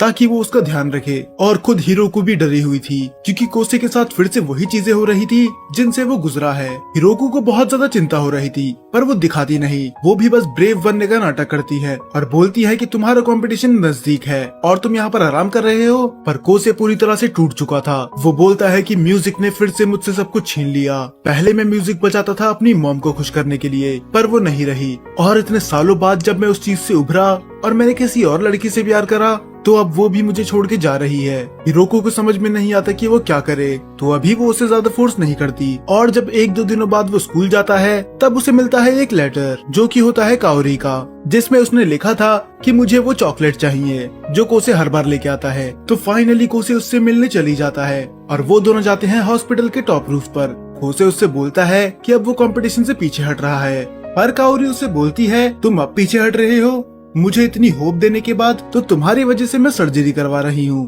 ताकि मुझे थोड़ा टाइम मिल सके, ताकि हम दोनों साथ में म्यूजिक प्ले कर सके। भूल गए तुमने ही मुझसे कहा था, तो अब तुम पीछे नहीं हट सकते। पर कोसेसो समझाता है कि बस इतनी सी बात नहीं है, मैंने तो कई हफ्तों से पियानो छुआ तक नहीं है, मैं कंपटीशन वैसे भी नहीं जीतूंगा। तब काओरी बोलती है, तो तुम्हें क्या लगता है कि मैं अब वायलिन प्ले कर सकती हूँ? और वो खड़े होके फिर से अपना इमेजिनरी वायलिन बजाने लग जाती है। कोसे हैरान था कि ये खड़ी कैसे हो गई। दरअसल ये सब वो कर रही थी अपनी विल पावर से, उसे दिखाने के लिए कि वो लास्ट टाइम उसके साथ म्यूजिक प्ले करने के लिए कुछ भी कर सकती है।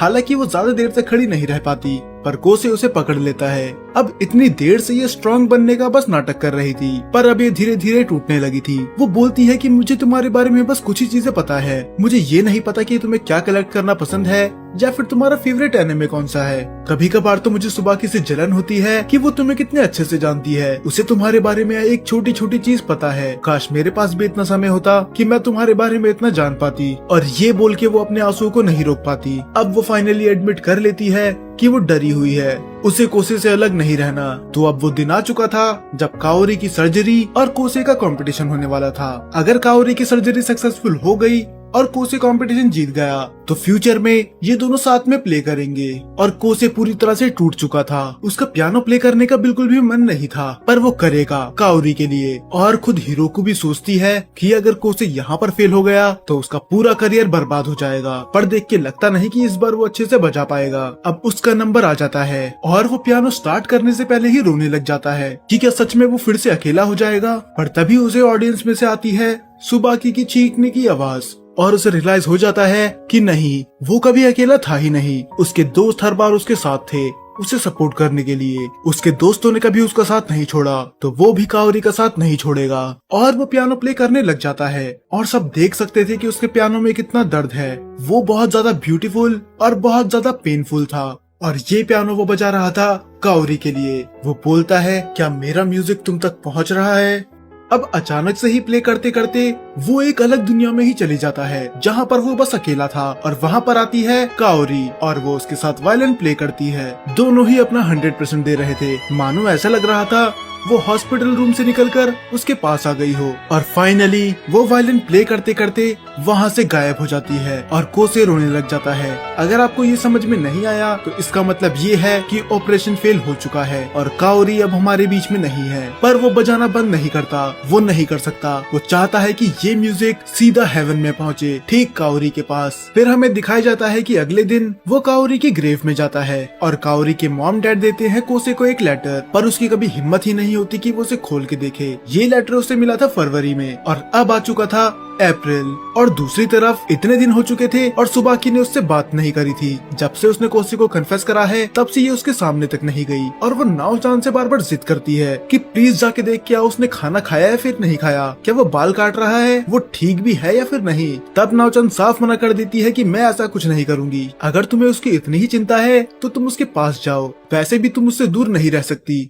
और तुम्हें उसे सिंपैथी देने की जरूरत नहीं है, तुम बस सुबाकी बन के ही रहो, ये ज्यादा मायने रखता है। तब सुबाकी भी उससे फाइनली पूछ लेती है कि तुम प्यार के बारे में इतना ज्ञान लाती कहाँ से हो, क्योंकि तुम्हारा तो एक भी बॉयफ्रेंड नहीं है। तब वो बताती है कि उसने बहुत ज्यादा बुक्स पढ़ी है। तो सुबाकी डिसाइड नहीं कर पाती कि वो कोसे के पास जाए या फिर ना जाए। और दूसरी तरफ कोसे, वो भी फाइनली डिसाइड कर लेता है उस लेटर को खोलने का कि आखिर काओरी ने उसके लिए क्या मैसेज लिखा था। तब काओरी उससे सारी बातें करने लग जाती है कि किस तरह वो रात को स्कूल में गए थे, किस तरह रात को बाइसाइकिल चलाया करते थे और सारे ही अच्छे मोमेंट्स। पर वो उसे उस लेटर में बताती है कि मैंने तुमसे एक बहुत बड़ा झूठ बोला था। पर वो झूठ था क्या, वो उसे लेटर में आगे पता चलता है। अब वो उसे उसकी पूरी कहानी बताती है कि आखिर वो कोसे के पास आई क्यों थी और वो कोसे को इतना फोर्स क्यों करती थी। तो वो लेटर में लिखती है कि तुम मुझे नहीं जानते पर मैं तुम्हें बचपन से जानती हूँ। दरअसल जब मैं 5 साल की थी तब मैंने तुम्हें पहली बार पियानो प्ले करते हुए देखा और सच में उसी वक्त तुमने मेरे दिल को छू लिया। उस टाइम पे जो एमी के बगल में लड़की थी वो कोई और नहीं, काओरी ही थी। दरअसल पहले काओरी भी पियानिस्ट ही थी, पर कोसे का परफॉर्मेंस देखने के बाद वो अपने पेरेंट्स के पास जाती है और उनसे बोलती है कि मैं आज से पियानो बजाना छोड़ रही हूँ, मुझे अब प्ले करना है वायलिन, क्योंकि मैं चाहती हूँ कि एक दिन मैं कोसे के साथ प्ले करूँ। हाँ, हालांकि वो वायलिन की प्रैक्टिस तो शुरू करती है पर उसमें इतनी हिम्मत ही नहीं थी कि वो कोसे के सामने जाके कह सके, जिस काओरी को हम जानते हैं जो खुले दिल की है और बोलने से पहले दूसरी बार नहीं सोचती, वो हर बार से वैसी नहीं थी। दरअसल ये भी पहले चुपचाप ही रहती थी। इसे तो कोसे के सामने जाने में भी डर लगता था, क्योंकि उसके पहले से ही अच्छे दोस्त थे और कोसे जैसा जीनियस उससे बात करेगा ही क्यों। तो उसने कभी कोसे से बात करी ही नहीं। हालांकि ये इतना टाइम से सेम स्कूल में ही थे, पर जिस दिन काओरी को पता चला कि वो मरने वाली है, तब उसने डिसाइड कर लिया अब डरने का क्या फायदा। तो वो सारी चीजें करने लग गई जो उसे करनी थी, जैसे केक खाना, म्यूजिक में अपनी मनमर्जी चलाना और फाइनली कोसे से बात करना। तो वो बताती है कि उसका सबसे पहला झूठ था कि वो वतारी को पसंद करती है। दरअसल उसने वतारी का यूज करा ताकि वो कोसे के करीब आ सके। हाँ, हालांकि वो सुबाकी से डायरेक्ट ये भी बोल सकती थी कि उससे कोसे से मिलवाए, पर ऐसा करने से सुबाकी कभी मानती ही नहीं, क्योंकि सुबाकी तुमसे प्यार करती है और ये बात तुम्हारे अलावा पूरे स्कूल को पता है। तो मैंने सुबाकी से बोला कि मुझे वतारी से मिलाए, और पर इसने वतारी को ही क्यों चुना? दरअसल इसलिए क्योंकि उसका ट्रैक रिकॉर्ड बहुत खराब था। वो कभी किसी के साथ लॉयल रहता ही नहीं था। वो एक टाइम पे 3-4 लड़कियों के पीछे पड़ा रहता था। तो अगर काओरी ने इसे धोखा दे भी दिया तो उसे उतना बुरा नहीं लगेगा, पर सबसे बुरा उसे लग रहा था सुबाकी के लिए, क्योंकि वो इन दोनों के बीच में आ रही थी। पर फिर भी इस बार वो पीछे नहीं हट सकती थी और वो लेटर के आखिरी में बता देती है कि वो उससे प्यार करती है। और ये सुन के वो रोने लग जाता है, क्योंकि जब से वो काओरी को जानता है वो उसे ऐसा ही ट्रीट करती थी मानो वो बस दोस्त के अलावा कुछ नहीं है। पर अब उसे सच्चाई पता चल चुकी है कि काओरी भी उससे प्यार करती थी और वो उससे माफी मांगती है इतनी बदतमीज लड़की बनने के लिए। उसने उसे बहुत ज्यादा परेशान करा है, पर शुक्रिया मेरे साथ रहने के लिए। और नोट खत्म होने के बाद एक और उसे एक्स्ट्रा नोट मिलता है कि मैं जानती हूँ कि मैं बहुत ज्यादा सेल्फिश हूँ। मैंने तुम सबका यूज करा बस अपने मतलब के लिए, तो मैं अपनी एक आखिरी निशानी तुम्हारे पास छोड़ रही हूँ। हाँ, शायद तुम्हें इसकी जरूरत ना हो तो तुम इसे फाड़ के फेंक सकते हो, बस मुझे तुम्हें ये देना था। पर इससे पहले वो हमें दिखाया जाता, बीच में आ जाती है सुबाकी और वो उसके पैर पे लात मारते हुए बोलती है कि तुम्हारी हिम्मत भी कैसे हो गई अकेले रहने की। अब तो मैंने तुम्हारे बगल वाले स्कूल में भी एडमिशन ले लिया है, तो तुम गलती से भी सोचना मत कि मैं तुम्हें अकेला छोड़ूंगी। मैं मरते दम तक तुम्हारे साथ रहूंगी, चाहे तुम्हें पसंद आए या फिर ना आए। और ये सुन के कोसे खुश होता है। तब वो बोलता है अप्रैल आ गया। पिछले साल मैं तुमसे मिला था स्प्रिंग के मौसम में और अब फिर से स्प्रिंग का मौसम आ चुका है। स्प्रिंग का मौसम बिना तुम्हारे। और फिर हमें बाद में रिवील होता है कि जो फोटो काओरी ने उसे दी थी वो थी ये काओरी की बचपन की वो फोटो जिसमें कोसे बगल से गुजर रहा था।